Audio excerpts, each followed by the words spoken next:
আসসালামু আলাইকুম সবাইকে শুভেচ্ছা এবং স্বাগতম। তোমরা যারা চট্টগ্রাম বিশ্ববিদ্যালয়ের 25-26 সেশনে পরীক্ষা দিচ্ছ, ইংলিশের ম্যারাথন দ্বিতীয় পর্বে সকলকে স্বাগতম জানাচ্ছি। আশা করি প্রথম ক্লাসটা তোমরা সবাই দেখেছো এবং রেসপন্স খুব ভালো ছিল, যার জন্য আবারও সেলিম স্যারকে ধরে নিয়ে চলে আসছি আমরা এবং দ্বিতীয় পর্বটা আমরা শেষ করব। তবে এখানে একটা কথা বলে রাখি তোমাদের, দেখো চট্টগ্রাম বিশ্ববিদ্যালয়ের জন্য আমরা যে পিডিএফটা তৈরি করেছি, মানে তুমি ওই জিনিসটা তো শেষ করবাই, কিন্তু তোমাকে মাথায় রাখতে হবে নিয়মটা এখানে সবচেয়ে বড়, মানে তোমার সবচেয়ে বড় অস্ত্র। তার মানে আমরা যে টপিকগুলো পড়ায় যাচ্ছি টপিকগুলো হুবহু না পড়লেও টাইপ পড়বে, এই জন্য হচ্ছে নিয়মটা জরুরি। হ্যাঁ, তার মানে আমার কথা হচ্ছে যে তোমরা এরকম ভেবো না যে আসলে ফিজিক্সের মতো লাইন টু লাইন কমন চলে আসে। ইংরেজিতে হয় না, এটা হয় না, এটা কখনোই হয় না। তো তোমাদের যেটা উচিত যে তোমাদের আসলে এই যে নিয়মগুলো পড়ানো হচ্ছে সেগুলো দিকে খুবই ভালো করে কনসার্ন হওয়া, ঠিক আছে? তো সেলিম স্যারকে আমি দায়িত্ব দিয়ে দিচ্ছি। স্যার, দ্বিতীয় পর্বটা আমরা কতগুলো টপিক করছি? দ্বিতীয় পর্বে আমরা 8টা টপিক করবো প্রায়। গতকালকে করেছি আমরা, প্রথম পর্বে 9টা ছিল।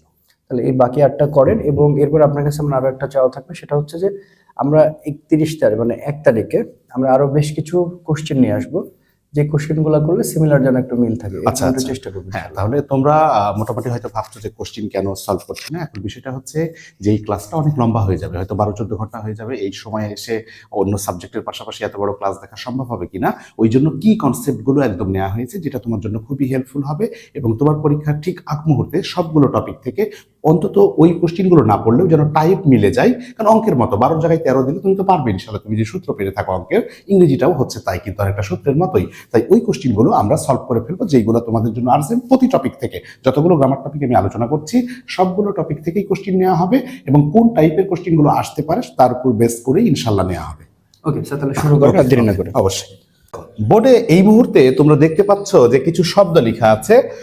হয়তো ভাবছো যে এতগুলো শব্দ লেখা আছে, এই শব্দগুলো আবার কি? এই যে টপিকটা আমরা শিখবো, এই টপিকটার নাম হচ্ছে আমাদের সাবজেন্টিভ। কি নাম বলো তো?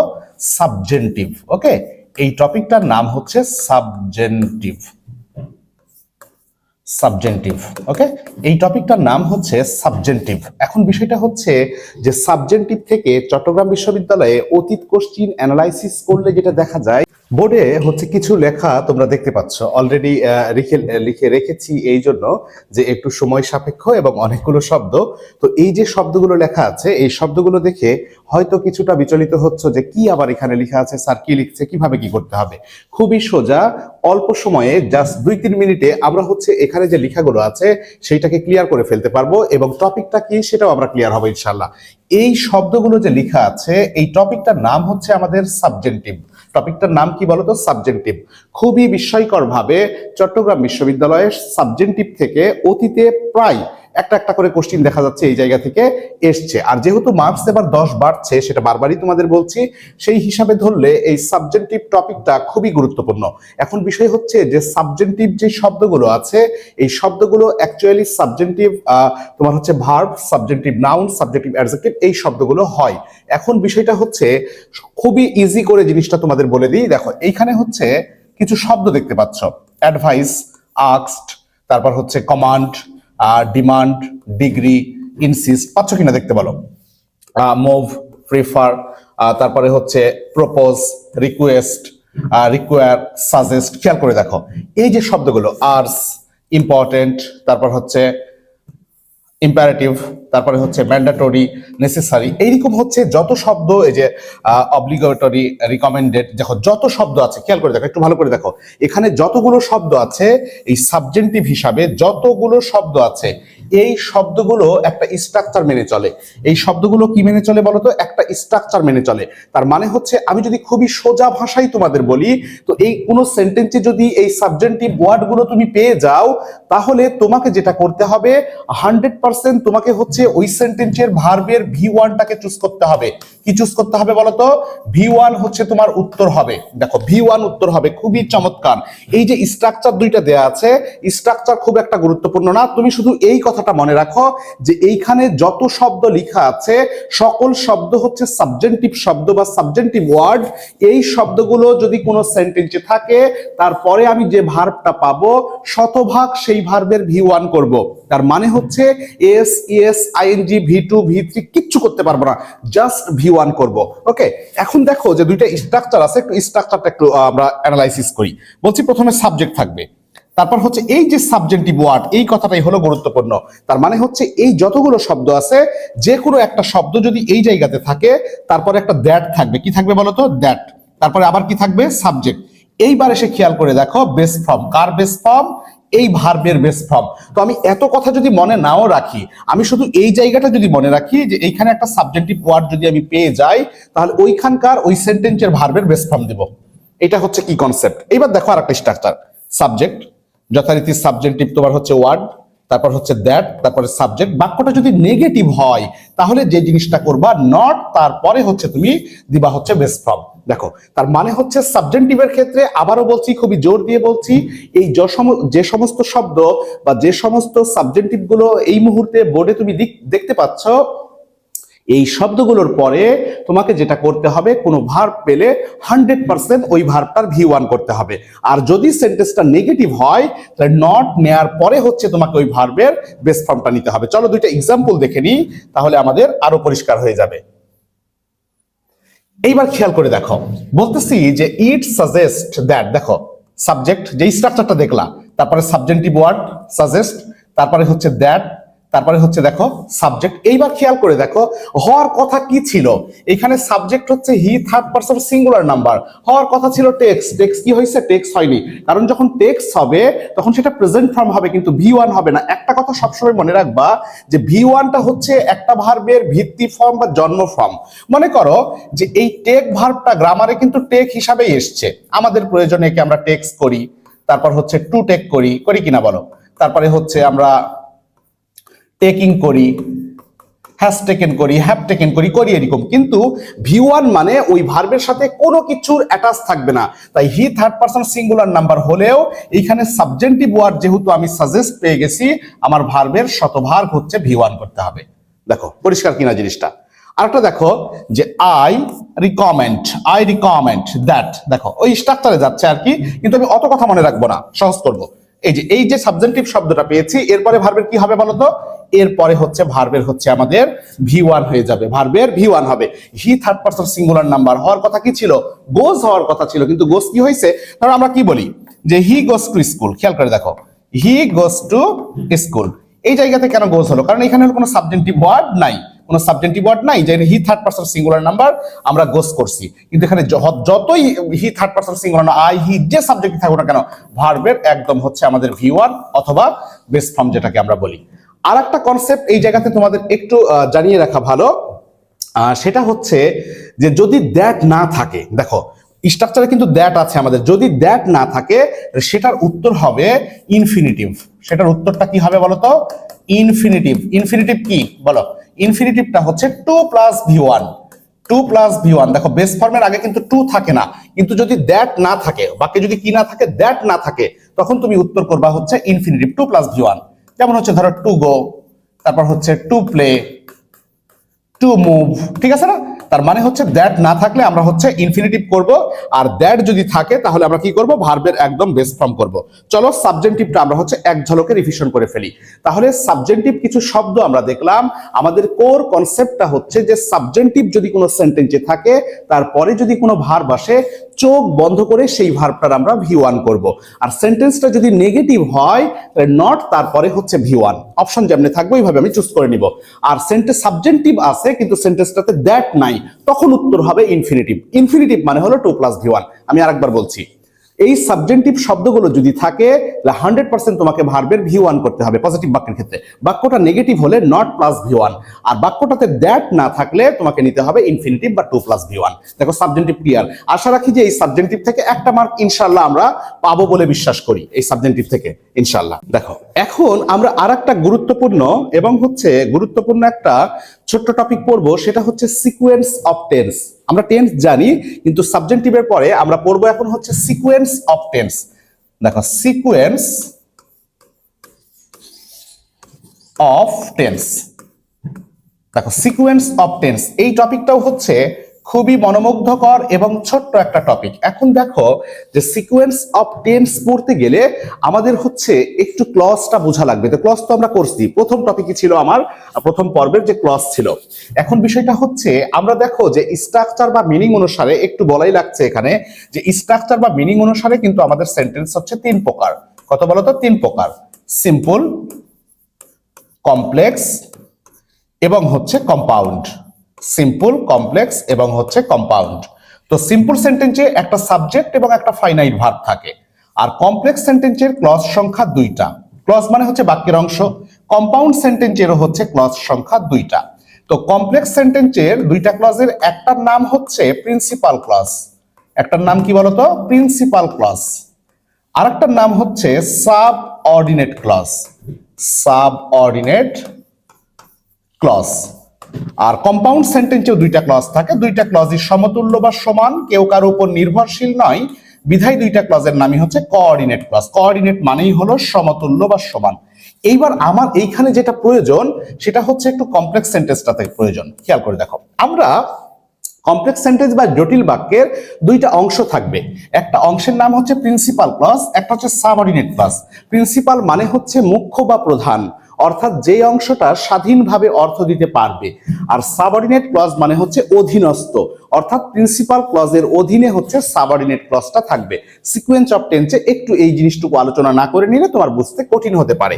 দেখো আমি একটা বাক্য লিখি, আমি বলছি যে as he was ill, as he ওয়াজ ইল, যেহেতু সে অসুস্থ ছিল, হি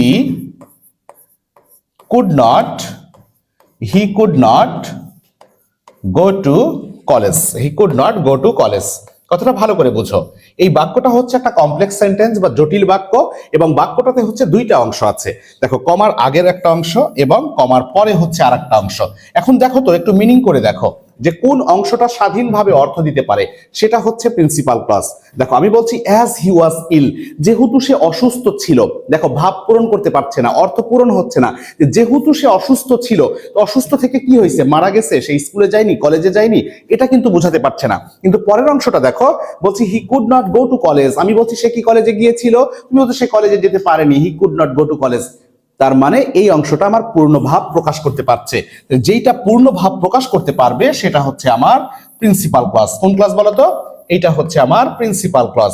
আর যেটা হচ্ছে পূর্ণ ভাব প্রকাশ করতে পারবে না, ওই অংশের সহায়তা নিয়ে এই অংশটা অর্থ দিবে, এটা হচ্ছে সাবঅর্ডিনেট। সাবঅর্ডিনেট মানে হইলো অধীনস্থ। দেখো আমি আরেকটা বাক্য বলি, আমি বলছি ইফ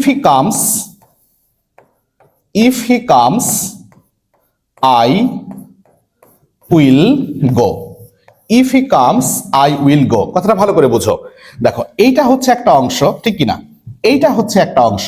একটু মাথা খাটাও তো যে কোন অংশটা স্বাধীনভাবে অর্থ দিচ্ছে। দেখো স্বাধীনভাবে অর্থ দিচ্ছে হচ্ছে আই উইল গো। আমাকে তুমি বলছো স্যার আপনি কি যাবেন, আমি বললাম যাব। দেখো পুরো ভাব প্রকাশ করতে পারছে, তার মানে হচ্ছে এটা প্রিন্সিপাল ক্লজ। এখন দেখো তো, বলছে ইফ হি কামস, যদি সে আসে, আসলে কি হবে? আসলে কি হবে সেটা কিন্তু পরিপূর্ণ না। আসলে কি হবে সেটা আমি কিন্তু এই অংশে বলছি, তার মানে এই অংশটা পরিপূর্ণ, আর এই অংশটা এই অংশের হেল্প নিয়েই আমাকে অর্থ দিচ্ছে। তার মানে এইটা হচ্ছে সাবঅর্ডিনেট, মানে এইটা হচ্ছে এর অধীনে আছে। ক্লিয়ার কিনা বলো? এইবার হচ্ছে আমরা চলে যাব হচ্ছে সিকোয়েন্স অফ টেন্সে। দেখো এইবার বুঝতে আর কোনো ঝামেলা ইনশাল্লাহ হবে না। দেখো রুল 1-এ বলছি যে প্রিন্সিপাল ক্লজ, দেখো যে প্রিন্সিপাল আর সাবঅর্ডিনেট, প্রিন্সিপাল ক্লজ পাস্ট টেন্সে থাকলে, কোন টেন্সে থাকলে বলো তো?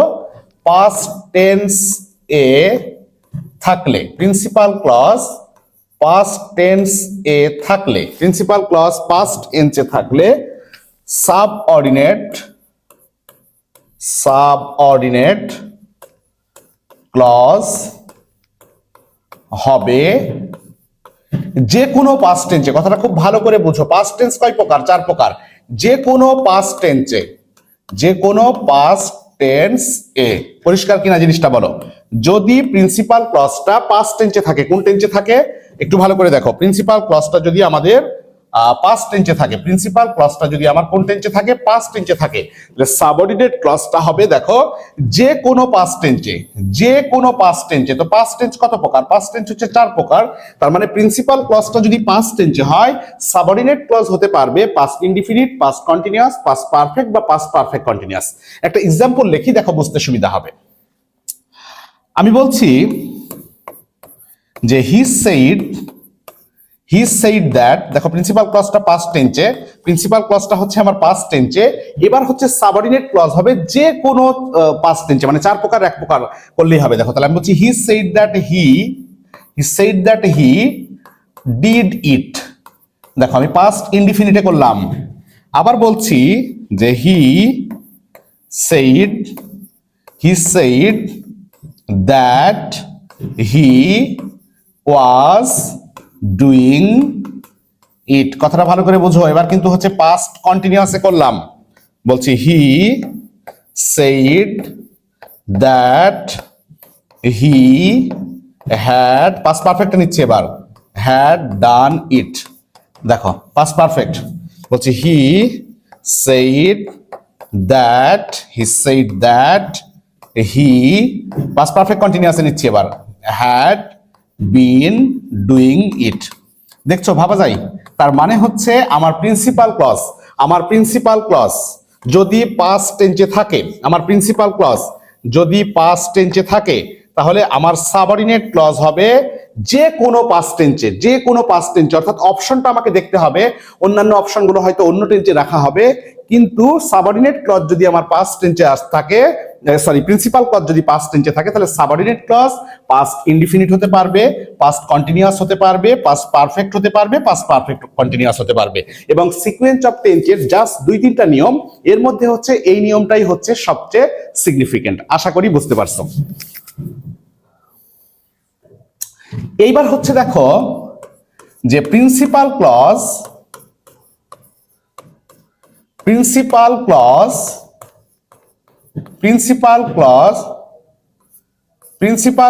যদি প্রেজেন্ট টেন্সে থাকে, দেখো পাস্ট টেন্সেই থাকবে এমন তো কোনো কথা নাই। যদি প্রিন্সিপাল ক্লজ যদি প্রেজেন্ট টেন্স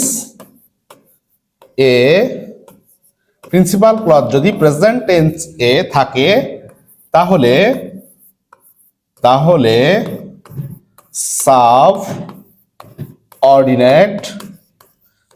সাবঅর্ডিনেট ক্লজ হবে যে কোনো টেন্সে। দেখো এটা একটু পাওয়ারফুল, যে কোনো টেন্স মানে কি? টেন্স মোড কত প্রকার বলো তো? টেন্স মোড তো 3 প্রকার, প্রতিটা আবার কত প্রকার করে? প্রেজেন্ট, পাস্ট, ফিউচার, প্রতিটা আবার 4 প্রকার করে, হচ্ছে 3 4 12। তার মানে হচ্ছে আমার প্রিন্সিপাল ক্লজ যদি প্রেজেন্ট টেন্সে থাকে, তাহলে সাবঅর্ডিনেট ক্লজ 12 প্রকারের সবগুলোই রাইট। দেখো কত চমৎকার। তাহলে একটু আগে যেটা শিখলাম যে প্রিন্সিপাল ক্লজ যদি পাস্ট টেন্সে থাকে, তাহলে তোমাকে সাবঅর্ডিনেট ক্লজের উত্তর করতে হবে যে কোনো পাস্ট টেন্সে। আর প্রিন্সিপাল ক্লজ যদি প্রেজেন্ট টেন্সে থাকে, তাহলে সাবঅর্ডিনেট ক্লজটা হবে যে কোনো টেন্সে, সেটা present indefinite, present continuous, past indefinite, সবগুলো রাইট। দেখো বলতেছি যে হি সেজ দ্যাট, দেখো প্রিন্সিপাল ক্লজ হচ্ছে আমার প্রেজেন্ট টেন্সে। এবার কি কি করতে পারি? আমি 12 প্রকারে রাইট করতে পারি বাক্য। He says that he plays football, দেখো প্রেজেন্ট ইনডিফিনিটে করলাম, তাও কিন্তু বাক্য রাইট। তারপরে বলতেছি যে he says that he played football, দেখো হি প্লেড ফুটবল, পাস্ট ইনডিফিনিটে নিলাম। He says that he will play football, দেখো আমি কিসে নিলাম? ফিউচার ইনডিফিনিটে নিলাম। তার বলছি he says that he had played football, দেখো এটা পাস্ট পারফেক্টে নিলাম, আবার পাস্ট কিসে নিলাম? পারফেক্টে নিলাম, এটাও কিন্তু রাইট। দেখো কত চমৎকার। তাহলে প্রিন্সিপাল ক্লজ, কোন ক্লজ? প্রিন্সিপাল ক্লজ কিসে থাকে? প্রেজেন্ট টেন্সে থাকে। তাহলে সাবঅর্ডিনেট ক্লজ একটু আগে বুঝাই দিলাম, সাবঅর্ডিনেট ক্লজ কোন টেন্সে হবে? সাবঅর্ডিনেট ক্লজটা হবে দেখো যে কোনো টেন্সে। তার মানে হচ্ছে present indefinite, present continuous, past indefinite, past perfect, যত টেন্স আছে। দেখো হি সেজ, প্রিন্সিপাল ক্লজটা প্রেজেন্ট টেন্সে। কোন টেন্সে? প্রেজেন্ট টেন্সে। আমি কি নিয়েছি? হি প্লেস ফুটবল, এটাও আমি হচ্ছে প্রেজেন্ট ইনডিফিনিটে নিয়েছি। প্রিন্সিপাল ক্লজ হি সেজ কোন টেন্সে আছে বলো? প্রেজেন্ট ইনডিফিনিটে আছে, তাহলে বা প্রেজেন্ট টেন্সে আছে, তাহলে এটা আমি কি নিলাম? পাস্ট ইনডিফিনিট নিলাম, মানে এটাও হচ্ছে রাইট। তারপরে হচ্ছে দেখো প্রিন্সিপাল ক্লজ হচ্ছে আমাদের প্রেজেন্ট টেন্সে আছে। আমি কিসে নিলাম এখানে? ফিউচার ইনডিফিনিট নিলাম, এটাও রাইট। প্রেজেন্ট প্রিন্সিপাল ক্লাস কোন টেন্সে আছে? প্রেজেন্ট টেন্সে আছে। সাবঅর্ডিনেট ক্লাস কোন টেন্সে নিলাম? পাস্ট পারফেক্টে নিলাম। বুঝতে পারছো কি জিনিসটা? তার মানে হচ্ছে আমাদেরকে যে জিনিসটা মনে রাখতে হবে যে এই দুইটা ক্লজ, মানে ক্লজটা একটু মনে রাখতে হবে। আর একটা বিষয় আবার স্পষ্ট করি, একটু রিভিশন করে দিই, সেটা হচ্ছে প্রিন্সিপাল ক্লজ যদি প্রিন্সিপাল ক্লজ যদি পাস্ট টেন্সে থাকে, সাবঅর্ডিনেট ক্লজ হবে যে কোনো পাস্ট, অর্থাৎ 4 প্রকার পাস্টের মধ্যে।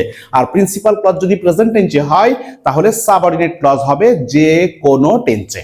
ওকে, এইবার আরেকটা নিয়ম আছে, সেটা হচ্ছে দেখো যে চিরন্তন সত্য, চিরন্তন সত্য হলে চেঞ্জ হবে না। চিরন্তন সত্য হলে চেঞ্জ হবে না। দেখো যদি চিরন্তন সত্য হয়, বাক্যটা চিরন্তন সত্য হয়, তাহলে কি ক্লজ কি থাকলো না থাকলো কিছু দেখার দরকার নাই। আমি বলতেছি দেখো যে he did not know he did not know that the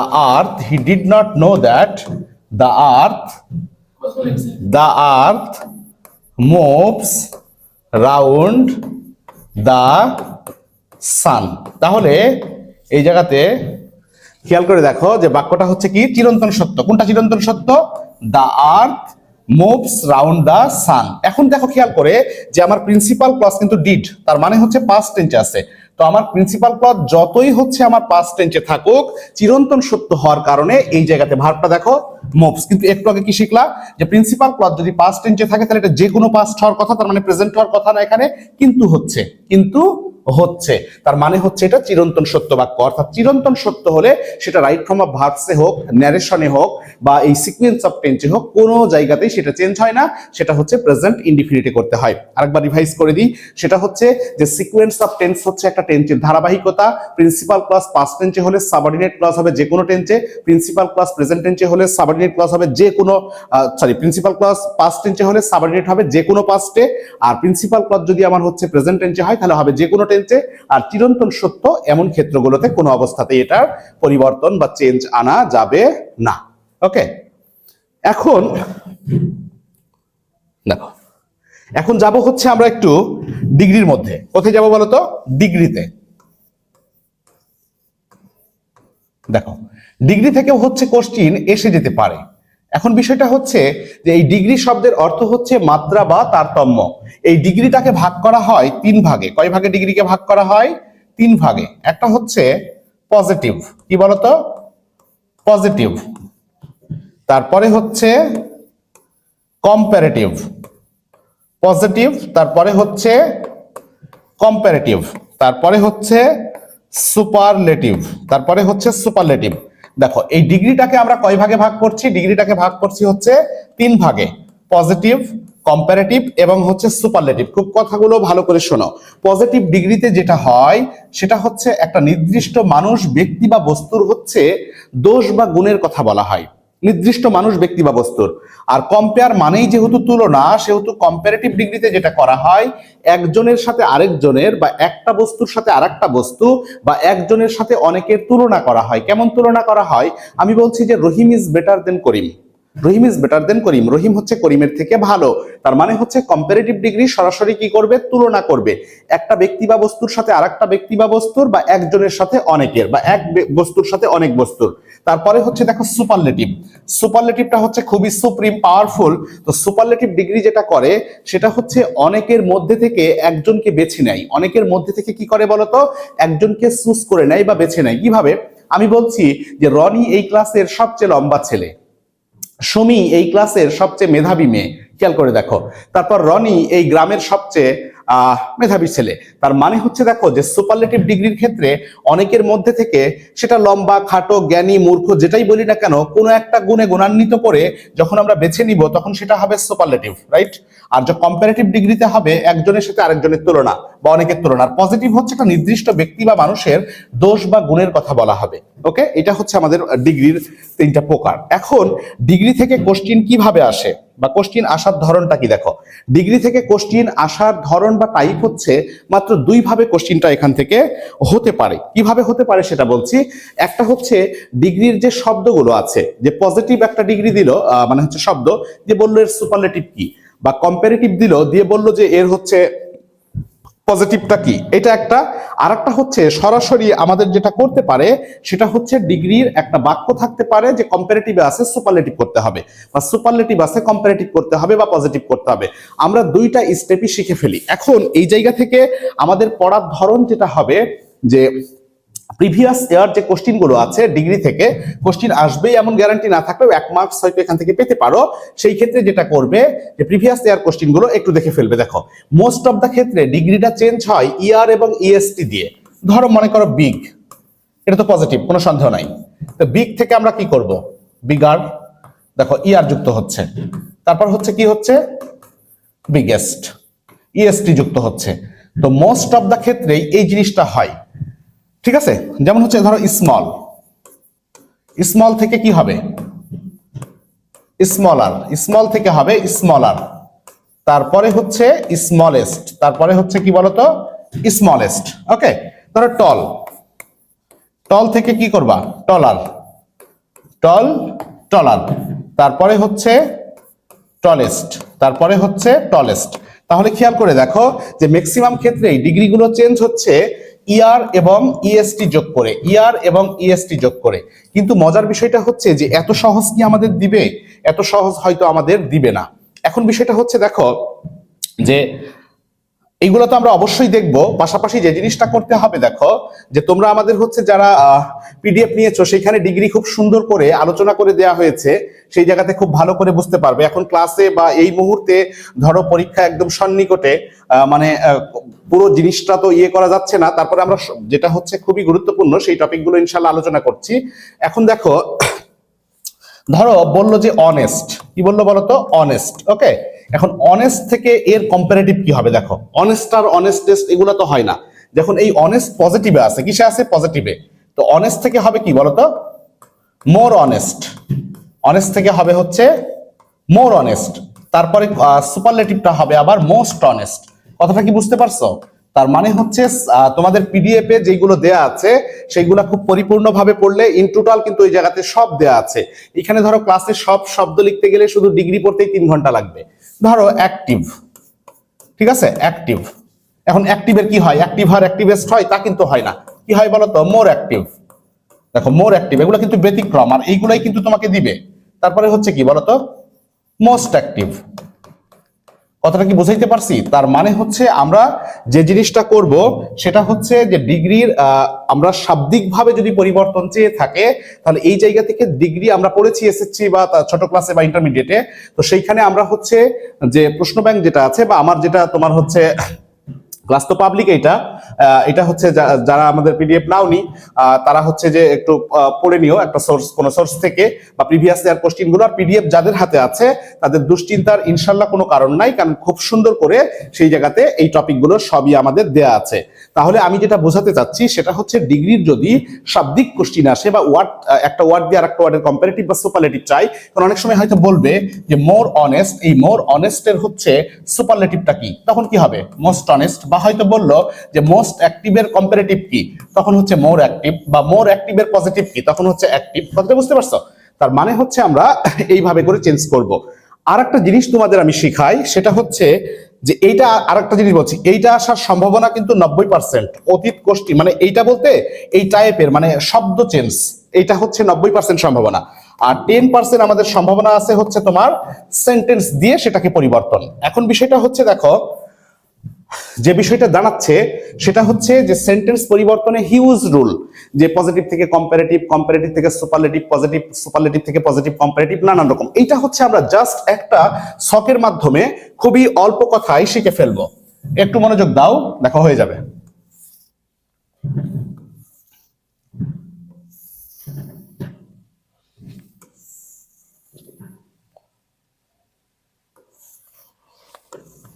দেখো এই ঘরটা করা হচ্ছে পজিটিভের, পজিটিভ। এইটা হচ্ছে কম্পারেটিভ, পজিটিভ কম্পারেটিভ, এই ঘরটা হচ্ছে তোমার সুপারলেটিভ, এই ঘরটা কার বলতো? সুপারলেটিভ। ওকে, তাহলে এইটা হচ্ছে পজিটিভের ঘর, এইটা হচ্ছে আমাদের কম্পারেটিভের ঘর, আর এইটা হচ্ছে সুপারলেটিভের ঘর। দেখো আমি তোমাকে আবারও বলছি, তোমাকে কিন্তু বাক্য চেঞ্জ করতে হবে না। তোমাকে কি করতে হবে না বলতো? বাক্য চেঞ্জ করতে হবে না। তার মানে হচ্ছে কিছু কনসেপ্ট, অর্থাৎ যেই এই জায়গাতেও তোমার 60% কনসেপ্ট মনে রেখে তুমি বাক্যটাকে রাইট করতে পারো। নো আদার সবসময় পজিটিভ ডিগ্রিতে হবে। দুনিয়া উল্টে গেলেও নো আদার সবসময় কোথায় হবে বলতো? পজিটিভ ডিগ্রিতে হবে। নো আদার যুক্ত কোনো পজিটিভ ডিগ্রিকে কম্পারেটিভ করতে হলে দেন এনি আদার হবে। দেন এনি আদার, এখন দেয়া আছে ওখানে দেন মোস্ট আদার, কিন্তু তুমি চেঞ্জ করছো নো আদার থেকে, তার মানে এটা ভুল। বুঝতে পারছো তোমার কথা? তার মানে হচ্ছে অল্প ক্লু মনে রেখেও আমরা চেঞ্জ করতে পারবো। আর সুপারলেটিভে থাকবে হচ্ছে শুধু দা। এই জায়গাতে আসো, যদি আমার হচ্ছে যে ভেরি ফিউ থাকে, ভেরি ফিউ এবং নো আদার, একটা কথা মাথার মধ্যে ঢুকাও, ভেরি ফিউ এবং নো আদার সবসময় পজিটিভ ডিগ্রিতে থাকবে। আর কম্পারেটিভে যদি ভেরি ফিউ থাকে, এই বাক্যটাকে তুমি কম্পারেটিভ করছো, তখন দেন এনি আদার না নিয়ে নিবা হচ্ছে দেন মোস্ট আদার। কি নিবা বলতো? দেন মোস্ট আদার। এইবার এই দেন মোস্ট আদার যুক্ত বা ভেরি ফিউ যুক্ত কোনো বাক্যকে আমরা সুপারলেটিভ চেয়েছে, তখন দিব আমরা হচ্ছে ওয়ান অফ দা, শুধু দা না কিন্তু, ওয়ান অফ দা। কি দিব বলতো? One of the. দেখো এই ছকটা মনে করে ফেলো।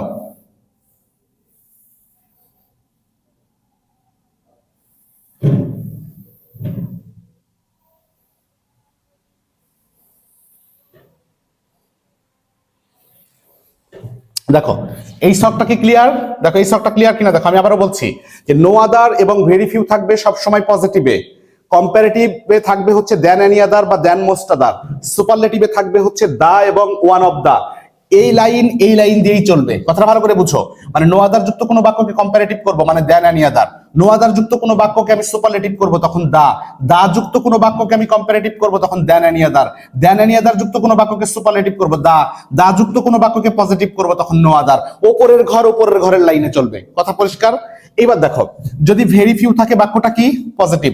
ভেরি ফিউ যুক্ত কোনো বাক্যকে আমি কম্পারেটিভ করব চোখ বন্ধ করে than most other, than most other. Than most other যুক্ত কোনো বাক্যকে আমি সুপারলেটিভ করব one of the, one of the যুক্ত কোনো বাক্যকে আমি কম্পারেটিভ করব দেন most other, than most other যুক্ত কোনো বাক্যকে আমি পজিটিভ করব very few, one of the যুক্ত কোনো বাক্যকে আমি পজিটিভ করব তখন আবার ভেরি ফিউ। কথাটা বুঝছো কিনা? এখন এইখানে কিছু জিনিস একটু মনে রাখবা। নো আদার ভার্ব সিঙ্গুলার হবে, নো আদারের ভার্ব সিঙ্গুলার হবে। এই ক্লুগুলো থেকেই তুমি সঠিক অপশনটা বেছে নিতে পারবা। ভেরি ফিউ, ভেরি ফিউ তোমার হচ্ছে ভার্বটা প্লুরাল হবে। ভার্ব নাউন দুটাই প্লুরাল হয়। ভেরি ফিউ এর ভার্ব কি হবে? এখানে প্লুরাল হবে। এখন দেখো যে বাক্যগুলো আমরা কিভাবে করব। দেখো নো আদার এবং ভেরি ফিউ দিয়ে কিন্তু উত্তর শুরু হবে। কিছু কথা মনে রাখতে হবে, নো আদার এবং ভেরি ফিউ দিয়ে সেন্টেন্স বিগিন হয়, কিন্তু দেন এনি আদার বা দেন মোস্ট আদার দিয়ে কিন্তু কোনো অবস্থাতেই সেন্টেন্স কিন্তু বিগিন হয় না। তাহলে কম্পারেটিভ ডিগ্রিটার স্ট্রাকচারটা কি দেখো। আচ্ছা একটা বাক্যকে চেঞ্জ করি, তোমাদের বুঝতে সুবিধা হবে।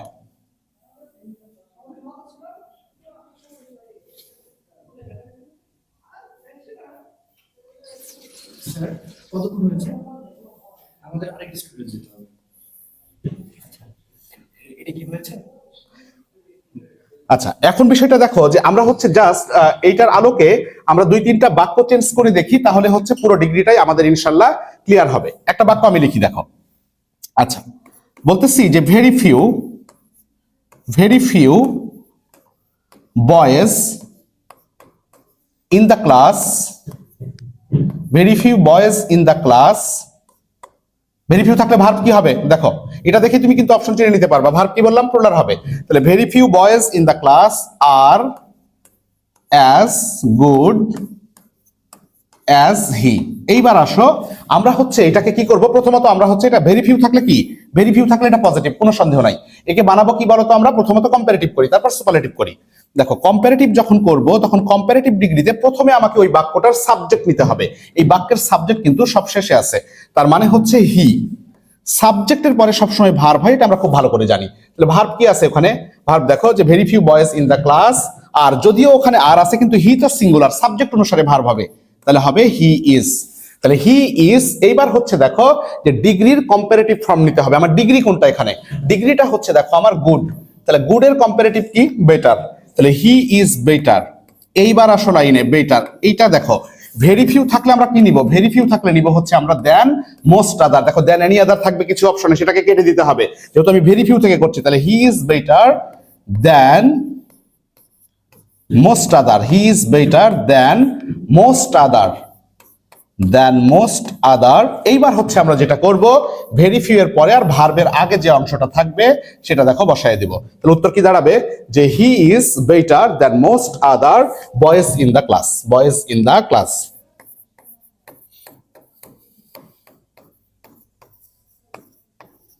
দেখো আমি আবারও বলছি যে ন্যারেশন বা ভয়েস বা ডিগ্রি, এই চেঞ্জ যে বাক্যগুলো করতে হয় সেগুলোর 60% ধারণা মাথায় রাখলেই আমরা কাজ করতে পারবো। এইবার দেখো আমরা বাক্যটাকে সুপারলেটিভে রূপান্তর করি। দেখো আমার কথার সাথে সুপারলেটিভেও প্রথমে আমরা হচ্ছে সাবজেক্ট নিব। তাহলে দেখো আমি পজিটিভ থেকেই সুপারলেটিভ করি। তাহলে দেখো আমি কি নিব? সাবজেক্ট। সাবজেক্ট কি? হি। সাবজেক্ট নেওয়ার পরে আমাকে নিতে হবে হচ্ছে ভার্ব। তাহলে ভার্ব কি হবে এখানে? ইজ। He is. এইবার দেখো তো যেখানে ভেরি ফিউ আছে, তাহলে আমি কোন লাইনে চলবো? আমি নিচের লাইনে চলবো। ভেরি ফিউ থাকলে আমি কি নিব তাহলে? ওয়ান অফ দা।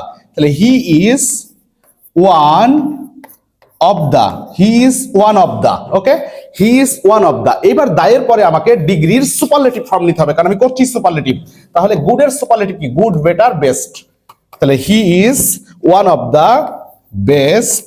এইবার দেখো যে এই ভার্ব, ভেরি ফিউ এর পরে এবং ভার্বের আগের যে অংশ আছে সেটা বসাই দাও। তাহলে he is one of the best boys in the class. কথাটা বুঝতে পারছো? তার মানে হচ্ছে দেখো যে ডিগ্রিকে কত সহজীকরণ করে শেখা যায়। এই মুহূর্তে এখানে কিন্তু প্রচুর নিয়ম ছিল, কিন্তু আমরা হালকা অল্প কথায় এটাকে কারেক্ট করার চেষ্টা করছি। তাহলে আবারও বলছি যে ডিগ্রি থেকে যদি কোশ্চিন আসে এই দুই ভাবে আসবে, এর বাইরে আসার কোনো সুযোগ নাই। একটা হচ্ছে শাব্দিক ভাবে, যে কম্পারেটিভ ডিগ্রির একটা শব্দ দিয়ে সেটাকে সুপারলেটিভ করতে বলবে, বা সুপারলেটিভের ওই ডিগ্রিটাকে আমাদের হচ্ছে ওই শব্দটার পজিটিভ কি এইটা চাইবে। আর একটা হচ্ছে আমাদের ফুল একটা সেন্টেন্স থেকে আমার অপশনেও হচ্ছে 4টা সেন্টেন্স থাকবে, কোনটা রাইট সেটা হচ্ছে আমাদের বেছে নিতে হবে। আর এই ডিগ্রি সেন্টেন্সগত ভাবে চেঞ্জ করার ক্ষেত্রে এই জায়গাটা হচ্ছে আমার খুবই ভাইটাল, এই জায়গাটা হচ্ছে খুবই ভাইটাল। এখন বারবার বলছি যে নো আদার এবং very few positive, than any other, than most other comparative, the one of the হচ্ছে সুপারলেটিভ। এই লাইন এই লাইনে চলবে, এই লাইন এই লাইনে চলবে। আর নো আদার এবং ভেরি ফিউ দিয়ে সবসময় উত্তরটা বিগিন হবে, রাইট? আর কম্পারেটিভ ডিগ্রির প্যাটার্নটা হচ্ছে প্রথমে সাবজেক্ট, তারপরে ভার্ব। যেখানে এটার ব্যত্যয় পাবো ওই অপশন কেটে দিবা, মানে অপশন বাদ দেওয়া শিখতে হবে। সাবজেক্ট ভার্ব, তারপরে হচ্ছে আমার কি? ডিগ্রির কম্পারেটিভ। তাহলে কম্পারেটিভ করার সময় সাবজেক্ট, তারপরে ভার্ব, ডিগ্রির কম্পারেটিভ, দেন এনি আদার বা দেন মোস্ট আদার। তারপর সুপারলেটিভ কি? প্রথমে সাবজেক্ট, তারপরে ভার্ব, তারপরে হচ্ছে দা বা ওয়ান অফ দা, তারপরে হচ্ছে আমাদের তোমার ডিগ্রির সুপারলেটিভ ফর্ম, তারপরে বাকি যে অংশটা বাকি থাকে সেটা হচ্ছে আমরা বসিয়ে দিব। ডিগ্রি দেখো আমাদের আশা রাখি যে খুবই পরিপূর্ণভাবে ইনশাল্লাহ ডিগ্রিটা শেষ হলো। দেখো অলরেডি কিন্তু আমরা দ্বিতীয় পর্বের 3টা টপিক হয়ে গেল, ঠিক আছে? দ্বিতীয় পর্বেরও কিন্তু আমরা 3টা টপিক খুব সুন্দর করে শিখে ফেলেছি। একটা হচ্ছে সাবজেন্টিভ, একটা হচ্ছে সিকোয়েন্স অফ টেন্স, একটা হচ্ছে ডিগ্রি। আরো কিছু বাকি টপিক আছে, চলো সেইগুলো আমরা দেখি। দেখো এখন আমরা শিখবো যেই টপিক সেটা হচ্ছে অ্যাফার্মেটিভ অ্যান্ড নেগেটিভ এগ্রিমেন্ট। আচ্ছা, এগ্রিমেন্ট মানে হচ্ছে এক ধরনের সম্মতি বা চুক্তি। টপিকটা থেকেই আমরা কিন্তু অনেকটা বুঝে ফেলতে পারি। একটা দেখো বলছি অ্যাফার্মেটিভ এগ্রিমেন্ট। অ্যাফার্মেটিভ এগ্রিমেন্ট মানে হচ্ছে যে হ্যাঁ সূচক হবে, বাক্যটা হবে পজিটিভ, মানে সম্মতি জানানো হচ্ছে এটা। আর নেগেটিভ এগ্রিমেন্ট, নেগেটিভ মানে কি? না বোধক। না বোধক এগ্রিমেন্ট বা না সূচক এগ্রিমেন্ট, তার মানে হচ্ছে আমার এই জায়গা থেকে আমাকে শিখতে হবে অ্যাফার্মেটিভ এগ্রিমেন্ট এবং হচ্ছে নেগেটিভ এগ্রিমেন্ট। এবার মজার বিষয় দেখো, আমি তোমাকে বলি যে এগ্রিমেন্ট জিনিসটা কি। ধরো আমি বলছি যে রনি ঢাকা বিশ্ববিদ্যালয়ে পড়ে, আমিও ঢাকা বিশ্ববিদ্যালয়ে পড়ি। কথাটা অনেক বড় হয়ে গেল না?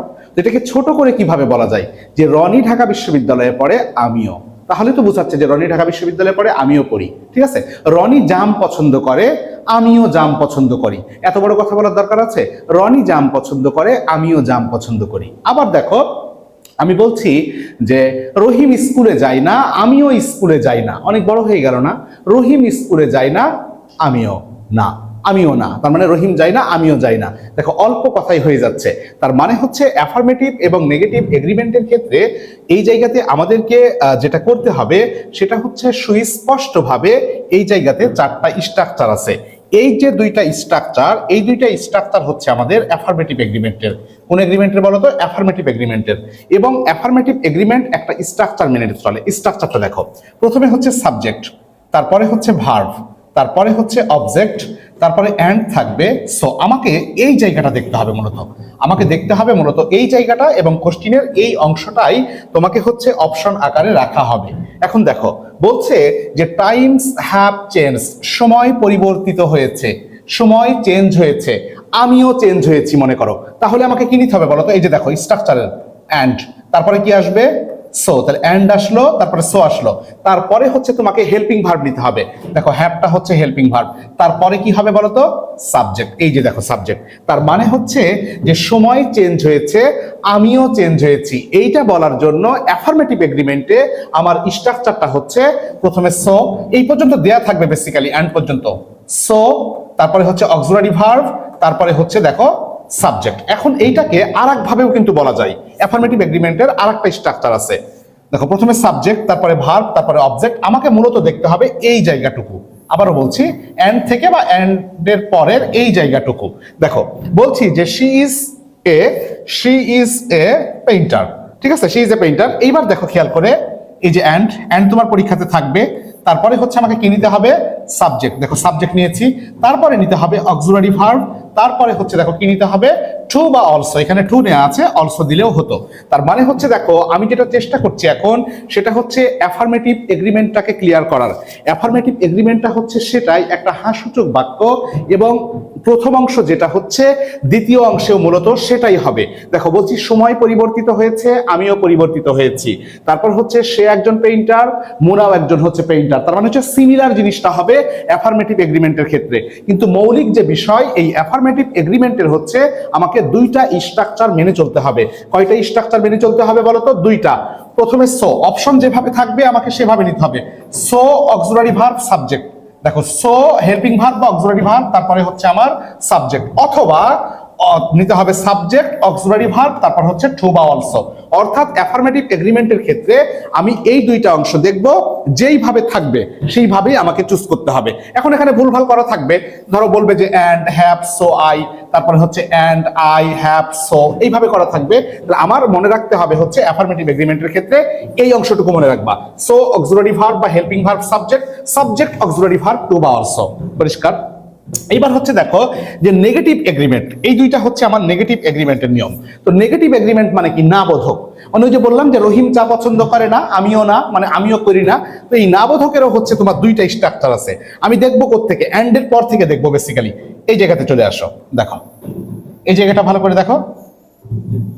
দেখো আমি বলছি যে my friend does not like fish, আমার বন্ধু মাছ পছন্দ করে না, আমিও কিন্তু করি না। নাবোধক এগ্রিমেন্ট মানে নাবোধকেই আমি সম্মতি দিচ্ছি, এগ্রি করছি।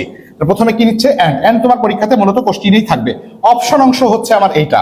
দেখো নেইদার অথবা নরের যে কোনো একটা, নেইদার নেওয়া আছে, তারপরে হচ্ছে অক্সিলারি ভার্ব ডু, তারপরে হচ্ছে দেখো আই। এখন প্রশ্ন করতে পারো যে স্যার ডু তো অক্সিলারি ভার্ব না, ডু তো মেইন ভার্ব হিসাবে কাজ করে। এই অংশটাতে খেয়াল করবা, এই অংশটাতে যদি আমাদের মেইন ভার্ব থাকে তাহলে এই অংশটাতেও মেইন ভার্ব চলে যায়। যেমন ফিশ নামক হচ্ছে এই জায়গাতে একটা কি আছে বলো তো? মেইন ভার্ব আছে। পরের স্ট্রাকচারটা দেখো, এখানেও আরেকটা স্ট্রাকচার আছে। এই স্ট্রাকচারটা শুরু হবে মূলত এই জায়গা থেকে দেখবা। দেখো মূলত হচ্ছে এই জায়গা থেকে আমরা হচ্ছে দেখব। বলতেছে দেখো যে সাবজেক্ট ভার্ব অবজেক্ট হচ্ছে এন্ড এর পরে আমরা দেখি। তাহলে প্রথমে নিব সাবজেক্ট, তারপর অক্সিলারি ভার্ব, তারপর নট, তারপর হচ্ছে আইদার। দেখো বলছি I did not know the answer, অর্থাৎ প্রথম অংশটা আমার নেগেটিভ, তার মানে নেগেটিভ এগ্রিমেন্টে আছে। তাহলে কি হবে? অ্যান্ড ওই স্ট্রাকচারে তুমি করতে পারবা এইটাতেও। এখন অপশন কিভাবে থাকবে সেটা তো আমরা জানি না, যেইভাবেই থাকুক এই দুইটার ইয়ের বাইরে যাবে না নেগেটিভ এগ্রিমেন্টে। প্রথমে সাবজেক্ট দেখো হি, অক্সিলারি ভার্ব ডিড, তারপর কি হচ্ছে? নট, এন অপস্ট্রফি দিয়ে, তারপর হচ্ছে এই দেখো আইদার। তাহলে আমার বিশ্বাস যে আমরা হচ্ছে ক্লিয়ার হতে পেরেছি। এবং আরেকটা মজার বিষয় বলি যে অ্যাফার্মেটিভ নেগেটিভ এগ্রিমেন্ট থেকে অতীতে সিইউতে বা চট্টগ্রাম বিশ্ববিদ্যালয়ে কোশ্চিন এসেছে। তাহলে অ্যাফার্মেটিভ এবং নেগেটিভ এগ্রিমেন্টের মূল যে ভিত্তি সেটা হচ্ছে অ্যাফার্মেটিভ এগ্রিমেন্টে আমরা প্রথম অংশের সাথে দ্বিতীয় অংশের সম্মতি জানাবো, এবং স্ট্রাকচার হচ্ছে দুইটা। সেটা কি কি? So auxiliary verb subject, subject auxiliary verb too বা অলসো, এটা। আর নেগেটিভ এগ্রিমেন্টে হচ্ছে প্রথম অংশে নাবোধক হবে, আমি দ্বিতীয় অংশটা ওই নায়ের সাথেই সম্মতি জানাবো। ঠিক আছে? রহিম আম পছন্দ করে না, আমিও করি না। এইটারও হচ্ছে দুইটা স্ট্রাকচার আছে, সেটা হচ্ছে নেইদার অথবা নর, যে কোনো একটা থাকবে অপশনে, অক্সিলারি ভার্ব সাবজেক্ট, আর একটা হচ্ছে subject auxiliary verb not either. আশা রাখি যে পরিষ্কার হয়েছে।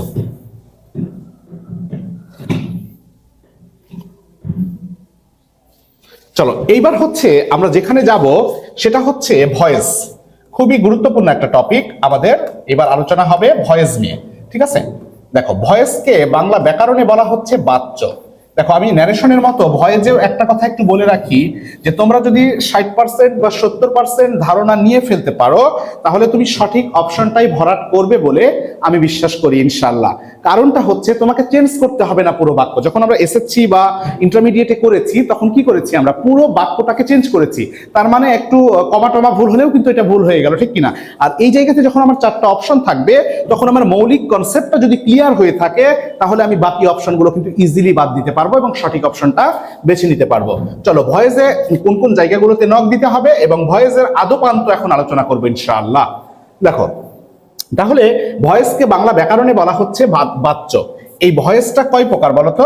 ভয়েস হচ্ছে 2 প্রকার। ভয়েস কয় প্রকার? 2 প্রকার। একটা হচ্ছে অ্যাক্টিভ ভয়েস, একটা হচ্ছে অ্যাক্টিভ ভয়েস, আর একটা হচ্ছে প্যাসিভ ভয়েস, আর একটা হচ্ছে প্যাসিভ ভয়েস, ঠিক কিনা বলো? একটা হচ্ছে অ্যাক্টিভ ভয়েস, একটা হচ্ছে প্যাসিভ ভয়েস। এখন মজার বিষয় হচ্ছে যে ম্যাক্সিমাম স্টুডেন্ট বাক্য দেখে বুঝতে পারে না যে বাক্যটা অ্যাক্টিভে আছে নাকি প্যাসিভে আছে। তোমাকে একটা জিনিস বলি, এটা একটু মন দিয়ে শোনো।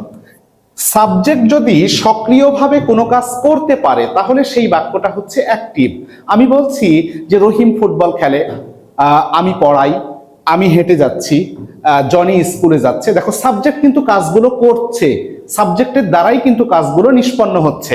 তার মানে হচ্ছে সাবজেক্ট সক্রিয়ভাবে যদি বাক্যের কাজ সম্পূর্ণ করতে পারে তখন সেটা হবে অ্যাক্টিভ। এখন প্যাসিভ কোনটা? তাহলে প্যাসিভ মানে হচ্ছে নিষ্ক্রিয় থাকবে সাবজেক্ট। সাবজেক্টের জায়গাতে অবস্থানকারী জিনিসটা যদি কাজ না করতে পারে তাহলে সেটা হচ্ছে প্যাসিভ। দেখো আমি 2-3টা এক্সাম্পল দিই। আমি বলছি যে বাস রাস্তায় চলছে, বাসের বাপের ক্ষমতা আছে যে বাস রাস্তায় চলবে ড্রাইভারের হেল্প ছাড়া? চলবে কিনা বলো? চলবে না। তারপর ধরো যে কিছু দূরে মানুষের অনেক জটলা পেকে আছে, তখন আমি বলছি যে ওইখানে তো মানুষ কেন? তখন তুমি বলছো যে স্যার ওইখানে ফুটবল খেলা হচ্ছে, ফুটবলের বাবার ক্ষমতা আছে একা একাই খেলবে? ক্ষমতা কিন্তু নাই। তারপর তুমি বলছো যে সেলিম স্যার আজকে রেজাল্ট প্রকাশ করলো, দেখো এটা কিন্তু অ্যাক্টিভ, সেলিম স্যার রেজাল্ট প্রকাশ করতে পারে। কিন্তু তুমি এভাবে না বলে তুমি বলছো যে আজকে রেজাল্ট প্রকাশিত হলো, রেজাল্টের বাবারও ক্ষমতা আছে, একা একাই প্রকাশ হবে? একা একাই প্রকাশ হবার ক্ষমতা রেজাল্টের নাই। তার মানে হচ্ছে আশা রাখি যে এই জিনিসটা ক্লিয়ার হতে পেরেছো যে সাবজেক্টের জায়গাতে অবস্থানকারী জিনিস বা সাবজেক্ট যদি সক্রিয়ভাবে কাজটা সম্পাদন করার ক্ষমতা রাখে তাহলে বাক্যটা অ্যাক্টিভ। আর যদি সাবজেক্টের জায়গাতে অবস্থানকারী জিনিসটা যদি কাজ করার ক্ষমতা না থাকে, নিষ্ক্রিয় থাকে, কাজ না করতে পারে, তখন সেইটা হচ্ছে আমাদের প্যাসিভ। এখন চলো আমরা হচ্ছে এই যে অ্যাক্টিভ থেকে আচ্ছা একটা বাক্য দেখি তাহলে সুবিধা হবে। দেখো আমি বলছি অ্যাক্টিভের একটা বাক্য লিখছি। দেখো she is writing a letter. She is writing a letter. এটা একটু খেয়াল করো। দেখো শি, এটা তো শি নারীদের প্রোনাউন হিসাবে বসে, তো শি তো চিঠি লিখতে পারে, তার মানে হচ্ছে বাক্যটা অ্যাক্টিভ, এটা অ্যাক্টিভ। এখন এই বাক্যটাকে হচ্ছে আমরা কি করব বলতো? এই বাক্যটাকে হচ্ছে আমরা প্যাসিভ করব। তো প্যাসিভ করতে আমাদের 5টা কাজ করতে হয়, সেটা আমি বলছি। এই বাক্যটা দেখিয়ে নিয়ে আগে দেখো অবজেক্টটাকে প্রথমে নিবা। তাহলে এই লেটার হচ্ছে এই বাক্যে অবজেক্ট, আর্টিকেল সহ সবসময় অবজেক্ট হয়, মনে রাখবা। শুধু লেটার দিয়েও কিন্তু একটা অপশন করা থাকবে, তখন সেটা কিন্তু হবে না। দেখো এ লেটার, এ লেটার। এবার হচ্ছে বাক্যটা দেখো ইজ এবং ভার্বের আইএনজি, তার মানে হচ্ছে প্রেজেন্ট কন্টিনিউয়াসে আছে। প্রেজেন্ট কন্টিনিউয়াসে ভয়েসে auxiliary verb am being, is being, are being. যদি সিঙ্গুলার হয় তাহলে ইজ বিং হয়। এ সিঙ্গুলার না প্লুরাল? সিঙ্গুলার, একটা লেটার, তাহলে এই লেটার ইজ বিং, এই লেটার ইজ বিং। এবার হচ্ছে ভার্বের ভি3 নিতে হয়, রাইটিং এর ভি3 হচ্ছে written, a letter is being written.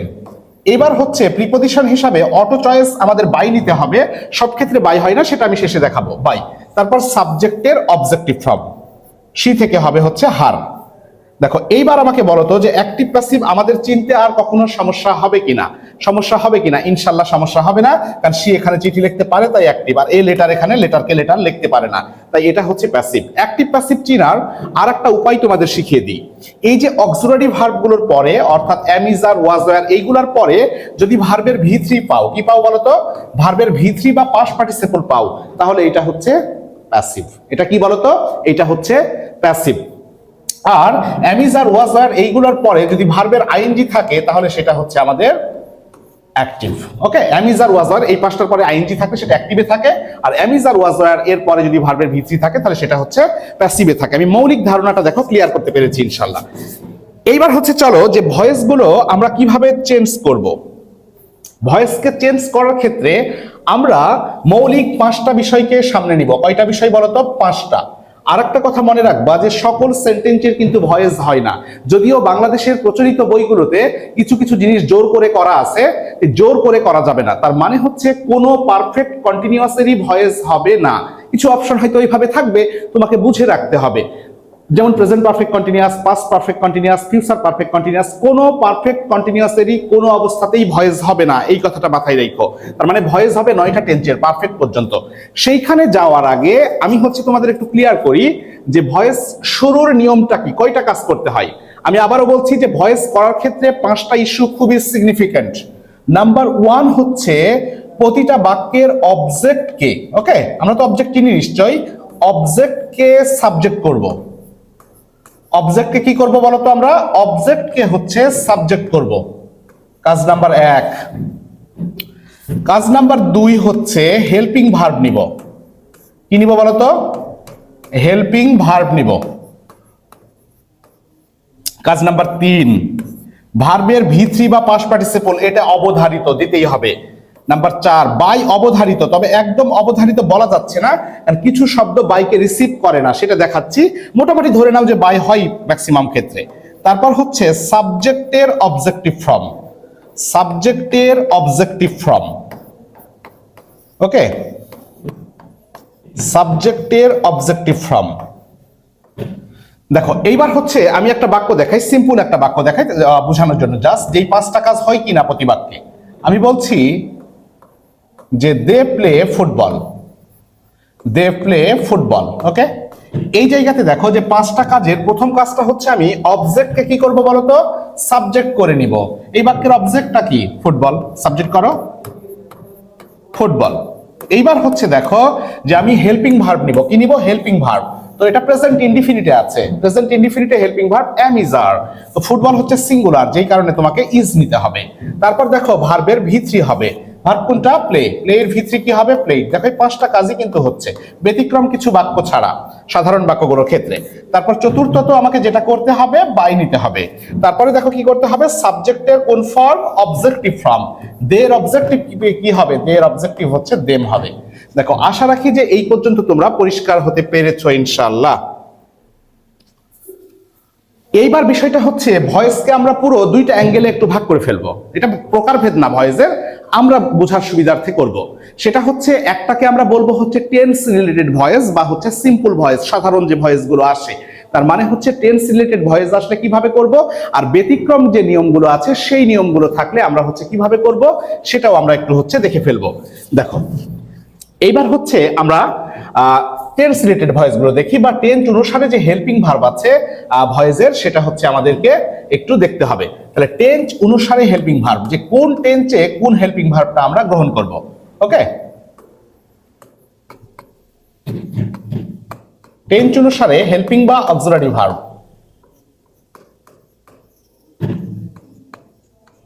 Tense অনুসারে হচ্ছে আমাদের যেটা নিতে হবে সেটা হচ্ছে হেল্পিং ভার্বটা নিতে হবে। দেখো নাম্বার 1 হচ্ছে যদি প্রেজেন্ট ইনডিফিনিট হয়, প্রেজেন্ট ইনডিফিনিট হলে আমরা নিব হচ্ছে অ্যাম, ইজ অথবা আর। অ্যাম কোথায় হবে? শুধুমাত্র আয়ের জন্য। ইজ কোথায় হয়? সিঙ্গুলারে। আর কোথায় হয়? প্লুরালে। এইবার দেখো প্রেজেন্ট কন্টিনিউয়াস। তো মজার বিষয় হচ্ছে যে ইনডিফিনিটে যা হবে, অর্থাৎ যার ইনডিফিনিট, প্রেজেন্ট ইনডিফিনিটে যা হবে কন্টিনিউয়াসে তার সাথে শুধু বিং প্লাস করবা, বিংটা যোগ করবা। তাহলে কি হবে? অ্যাম বিং, ওকে। ওই যে এই লেটারের এক্সাম্পল দিলাম, দেখো এখানে ইজ বিং ছিল, তাহলে এই লেটার ইজ বিং, তাই না? তারপর হচ্ছে আর বিং। বুঝতে পারছো কি জিনিসটা? এইবার হচ্ছে বাক্যটা যদি প্রেজেন্ট পারফেক্ট হয়, কি হয়? প্রেজেন্ট পারফেক্ট হয়। যদি প্রেজেন্ট পারফেক্ট হয় তাহলে আমরা নিব হচ্ছে হ্যাভ বিন বা হ্যাজ বিন, হ্যাভ বিন বা হ্যাজ বিন। দেখো এটা অক্সিলারি ভার্ব। এইবার আমাদের প্রেজেন্ট পারফেক্ট কন্টিনিউয়াসের হবে না, বিধায় আমাকে চলে যেতে হবে পাস্টে। পাস্ট ইনডিফিনিট যদি থাকে তাহলে তোমাকে নিতে হবে ওয়াজ বা ওয়্যার। ওয়াজ হবে সিঙ্গুলারের জন্য আর ওয়্যার হবে প্লুরালের ক্ষেত্রে। দেখো তারপরে হচ্ছে কি বললাম যে কন্টিনিউয়াসে যেটা করবা, দেখো ইনডিফিনিটে কি ছিল, ইনডিফিনিটে আছে হচ্ছে এম ওয়াজ বা ওয়্যার। তো ওই পাস্ট ইনডিফিনিটে ওয়াজ আর পাস্ট কন্টিনিউয়াসে হবে ওয়াজ বিং বা ওয়্যার বিং। ওয়াজ বিং অথবা ওয়্যার বিং। ওয়াজ বিং সিঙ্গুলারে, ওয়্যার বিং হচ্ছে প্লুরালে। তারপরে হচ্ছে দেখো যেটা করতে হবে সেটা হচ্ছে পাস্ট পারফেক্ট। কি করব আমরা, পাস্ট পারফেক্ট। পাস্ট পারফেক্টে হবে হচ্ছে হ্যাড বিন। পাস্ট পারফেক্টে হবে হ্যাড বিন। ওকে, এইবার দেখো যদি ফিউচার ইনডিফিনিট হয়, এই অক্সিলারি ভার্বগুলো একদম ঠোঁটস্থ রাখতে হবে। যদি ফিউচার ইনডিফিনিট হয় তাহলে তোমাকে নিতে হবে শ্যাল বি বা উইল বি। শ্যাল বি বা উইল বি। যদি এটা ফিউচার কন্টিনিউয়াস হয় তো যথারীতি এর সাথে বিং বাড়ায় দিবা, তাহলে হচ্ছে ফিউচার কন্টিনিউয়াস হলে শ্যাল বি বিং বা হচ্ছে উইল বি বিং। ওকে, দেখো আর একটা বাকি থাকলো, উপরে লিখে দিচ্ছি, সেটা হচ্ছে ফিউচার পারফেক্ট। পারফেক্ট পর্যন্তই হয় এটা আমরা জানি। ফিউচার পারফেক্ট, ফিউচার পারফেক্টে হবে শ্যাল হ্যাভ বিন বা will have been. Shall have been বা উইল হ্যাভ বিন।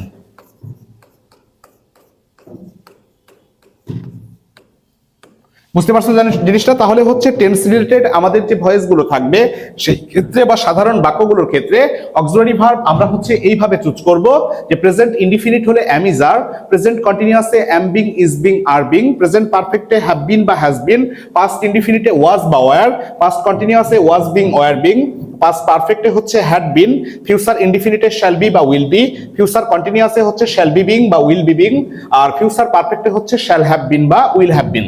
দেখো এইগুলো গেল হচ্ছে আমাদের সাধারণ বাক্যের ক্ষেত্রে। তারপরে আমি দুইটা বাক্য তোমাদের করে দেখাই। দেখো আমি বলতেছি যে they had done it। আচ্ছা দেখো পাঁচটা কাজ আমরা করতে হয় সেটা জানি, তো আমার অবজেক্টটা কি, ইট। দেখো পাস্ট পারফেক্টে থাকলে আমি কি নিব বলো তো? পাস্ট পারফেক্টে হবে আমাদের হচ্ছে হ্যাড বিন। পাস্ট পারফেক্টে কি হবে? Had been. তাহলে ইট হ্যাড বিন, ডান করাই আছে, ডান। তারপর চতুর্থ কাজ কি, বাই।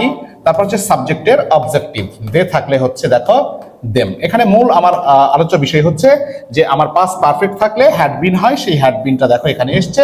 আর বাকি ক্ষেত্রে হচ্ছে ওই পাঁচটা নিয়মিত আমরা বা ভয়েস চেঞ্জের ক্ষেত্রে যেটা সেটাই কিন্তু আমরা ফলো করেছি। ঠিক আছে, যেমন বলতেছি দেখো যে he was cooking rice, he was cooking rice।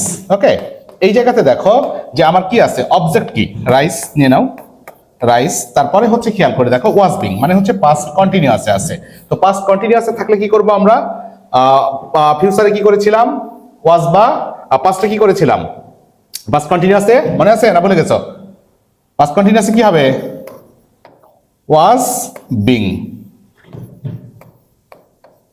ওকে, তাহলে খেয়াল করে দেখো যে হি ওয়াজ কুকিং রাইস, তাহলে রাইস ওয়াজ বিং, কুকিং এর পাস্ট পার্টিসিপল হচ্ছে কুকড। তারপরে হচ্ছে বাই, হি থেকে হয়ে যাবে হচ্ছে হিম। ওকে, দেখো এইবার হচ্ছে আমরা মূল ভয়েজে প্রবেশ করব বলা যায়, সেটা হচ্ছে এইগুলা ছিল আমাদের হচ্ছে টেন্স রিলেটেড বা হচ্ছে খুবই সাধারণ বাক্য। ঠিক আছে, এই সাধারণ বাক্যগুলো আমরা করে দেখলাম। এইবার হচ্ছে আমরা মূল যে জায়গা ভয়েজের, যে জায়গাগুলো থেকে কোশ্চেন অ্যাকচুয়ালি হয় সেইখানে হচ্ছে আমাদের একটু প্রবেশ করতে হবে।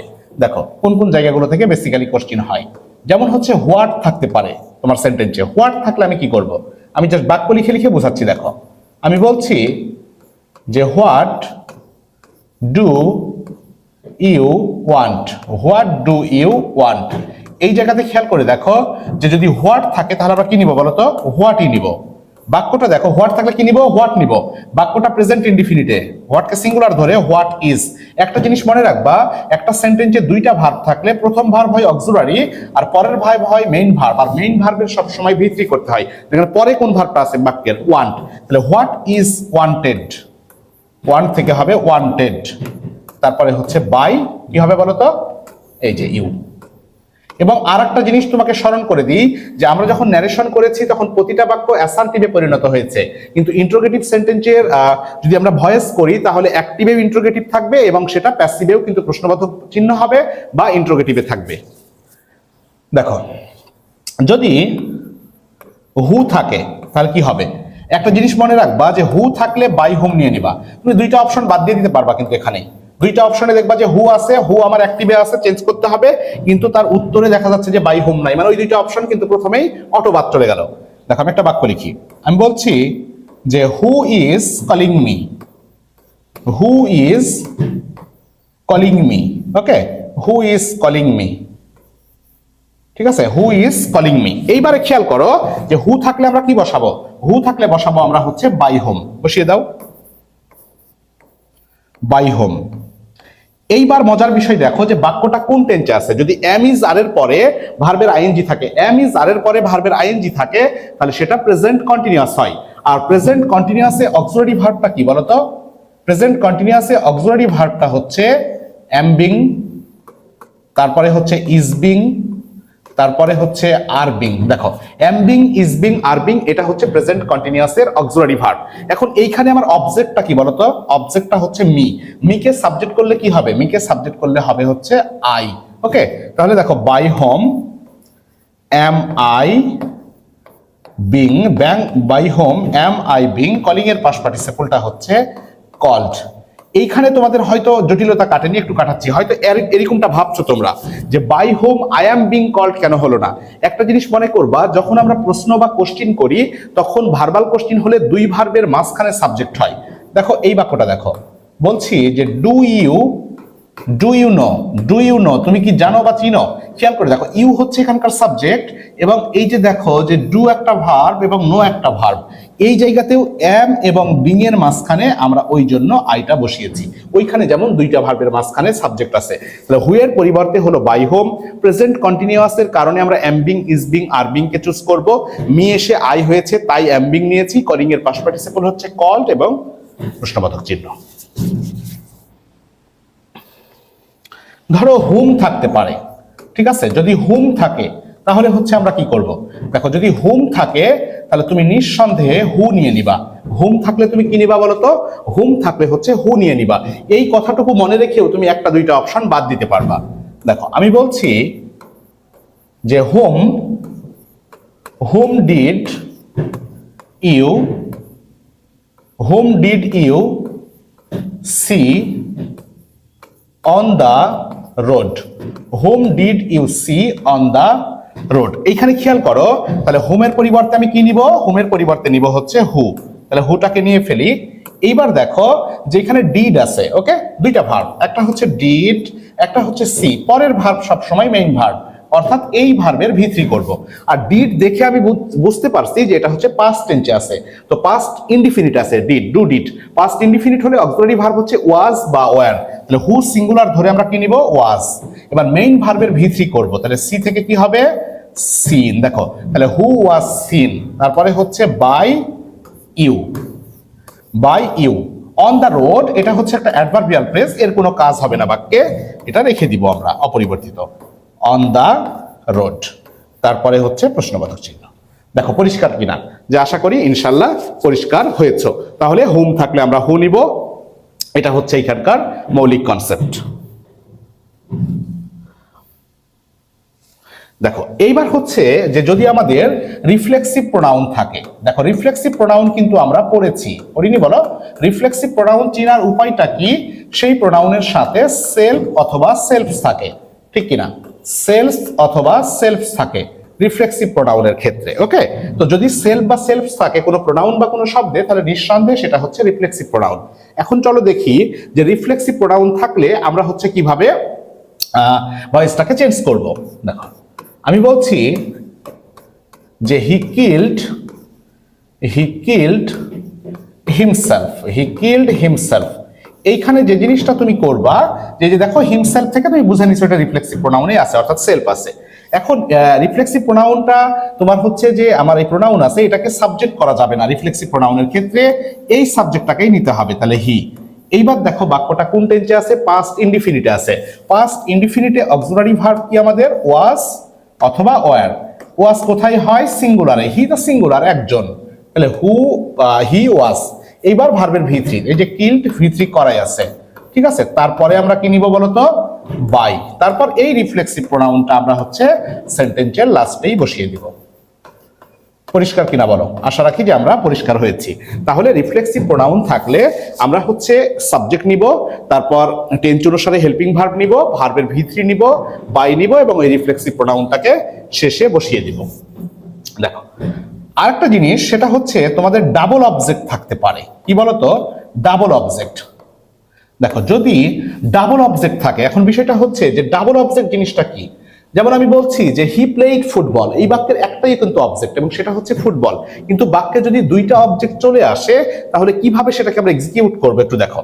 আমি বলছি যে he gave me a pen, he gave me a pen, সে আমাকে একটা কলম দিয়েছিল। খেয়াল করে দেখো এখানে অবজেক্ট কিন্তু দুইটা, ভার্ব সাবজেক্ট কোনটা, হি, ভার্ব হচ্ছে গেভ দেয়া, এইটা একটা ব্যক্তিবাচক অবজেক্ট এবং এ পেন হচ্ছে একটা বস্তুবাচক অবজেক্ট। এখন এই ক্ষেত্রে কিভাবে করব, আমি কি ব্যক্তিবাচক অবজেক্টটাকে ধরে উত্তর রাইট হয় নাকি বস্তুবাচকটাকে ধরলে রাইট হয়? এইখানে যেটা হবে যে ব্যক্তিবাচক ধরে করলেও রাইট হবে, বস্তুবাচক ধরে করলেও রাইট হবে। তার মানে হচ্ছে আমরা যে কোনো একটা ধরেই কাজ করতে পারবো, অর্থাৎ অপশন আমার যেভাবে থাকবে সেইভাবে চুজ করতে হবে। দেখো আমি ব্যক্তিবাচকটাকে ধরে করে দিচ্ছি। দেখো মিকে সাবজেক্ট করলে কি হবে, আই। গিভের পাস্ট ফর্ম কি, গেভ পাস্ট টেন্সে আছে, তাহলে ওয়াজ ওয়্যার, আই সিঙ্গুলার তাই ওয়াজ। গিভের পাস্ট পার্টিসিপল হচ্ছে গিভেন, তাহলে আই ওয়াজ গিভেন। কি পাইছি আমি, I was given a pen, যথারীতি তারপর কি দিবা তুমি, বাই, তারপর কি হবে, কার দ্বারা, বাই হিম। বুঝতে পারছো জিনিসগুলো? এই নিয়মগুলো কিন্তু হচ্ছে খুবই প্রমিনেন্ট এবং হচ্ছে খুবই গুরুত্বপূর্ণ।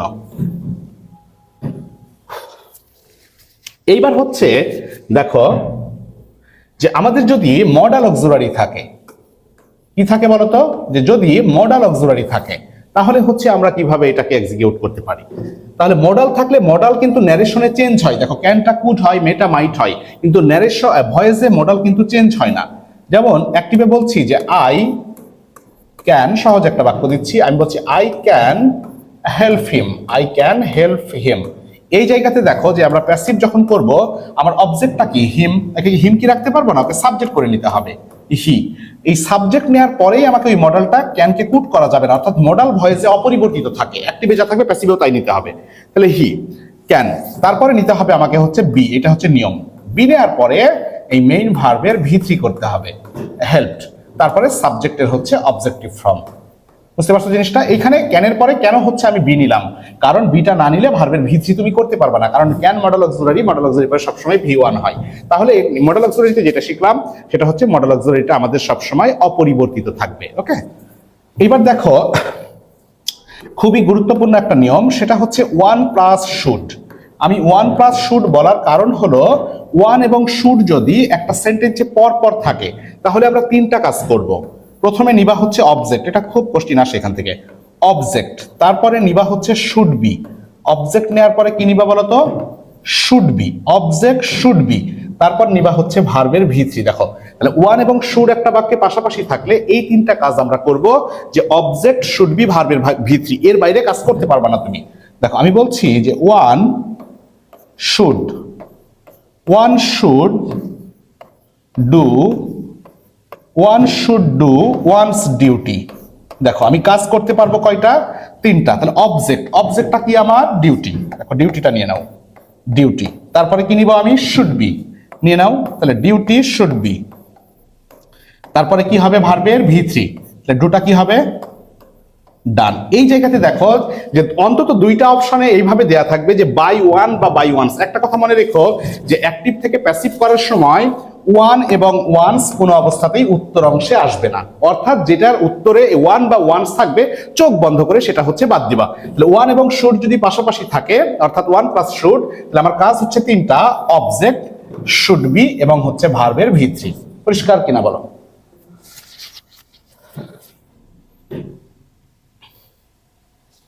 এইবার হচ্ছে দেখো যে আমাদের গুরুত্বপূর্ণ লেটের কিছু নিয়ম আছে, ঠিক আছে? লেটের দেখো আমি বলছি যে লেট বলতে এটা ইম্পারেটিভের অ্যাকচুয়ালি। দেখো ইম্পারেটিভ সেন্টেন্সের নিয়মগুলো আমরা একটু আলোচনা করবো এখন।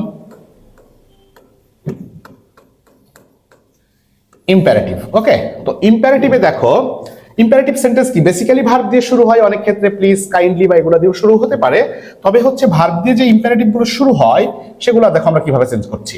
আমি বলছি যে ডু দা ওয়ার্ক, দেখো ভার্ব দিয়ে শুরু হয়েছে মানে হচ্ছে এটা ইম্পারেটিভ।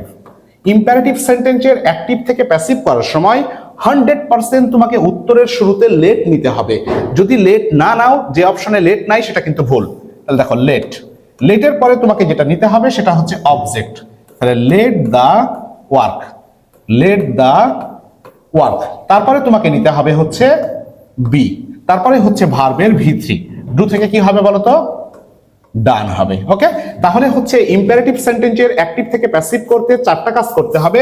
লেট অবধারিত লেট, তারপরে হচ্ছে ভার্বের পরের অংশ অর্থাৎ অবজেক্ট, তারপরে হচ্ছে বি, তারপরে হচ্ছে ওই ভার্বের V3। দেখো ইম্পারেটিভ সেন্টেন্সটা তো নেগেটিভও হতে পারে। যেমন বলছি do not do it, do not do it. দেখো কিচ্ছু করতে হবে না, চেঞ্জটা শুধু লেট নট নিবা। লেট হবে অবধারিত, তাহলে নট থাকার কারণে লেট নট।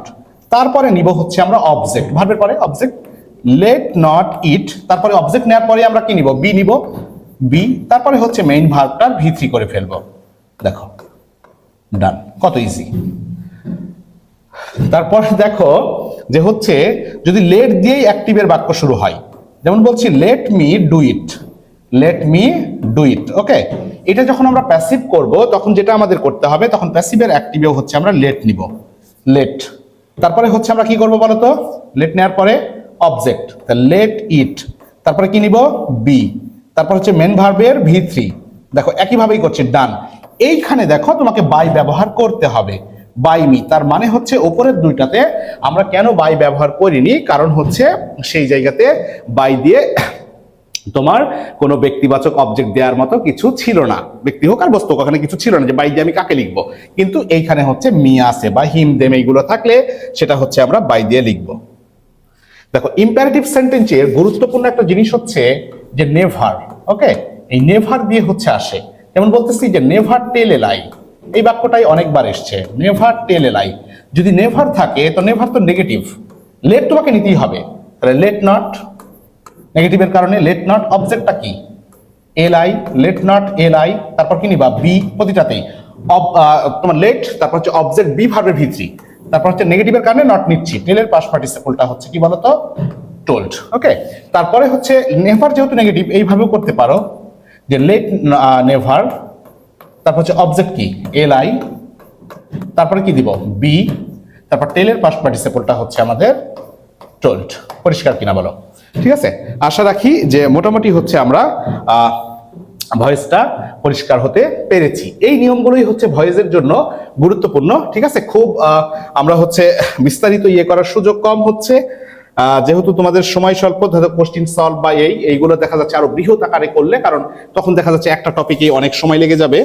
এখন দেখো আরেকটু ভয় যে আছে সেটা হচ্ছে যে আমি তোমাদের শিখালাম যে বাই প্রিপজিশনটা বসে, কিন্তু কথা শুরুতে একটা বলেছি যে বাই কিন্তু অবধারিত না। তার মানে হচ্ছে বাই সব জায়গাতে বসবে এমন কথা বলা যাবে না। কিছু শব্দ আছে বাইকে রিসিভ করে না, যেমন এই বাক্যটা অনেকবার এসছে। দেখো আমি বলছি যে I know him, I know him. তাহলে এই বাক্যের অবজেক্টটা কি? অবজেক্টকে তুমি সবসময় সাবজেক্ট করবা, হি। প্রেজেন্ট ইনডিফিনিটে আছে, তাহলে হি এর জন্য কি হবে? ইজ। দেখো ইজ, নো নিউ নন। এখন সবাই কি করবে? দেখো এখানে বাই দিয়ে দিবে ঝুলের মাথায়, কিন্তু বাই দেওয়া যাবে না। নো সবসময় টুকে রিসিভ করে, appropriate preposition. Known to me, বুঝতে পারছো কি জিনিসটা? তার মানে হচ্ছে কিছু শব্দ আছে যারা হচ্ছে বাই প্রিপজিশনকে রিসিভ করে না, যেমন হচ্ছে নো টু, তারপর হচ্ছে অ্যানয় উইথ, তারপর হচ্ছে অ্যাংরি অ্যাড বা উইথ। অ্যাংরি অ্যাড কখন হয়? যখন বস্তুকে বুঝায়। অ্যাংরি উইথ আবার হয় তোমার হচ্ছে যখন ব্যক্তিকে বুঝায়। তারপর হচ্ছে কন্টেইন ইন, ইমবডি ইন,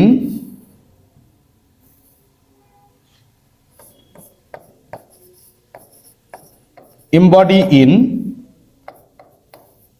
তারপরে হচ্ছে মার্ভেল অ্যাট, সারপ্রাইজ অ্যাট,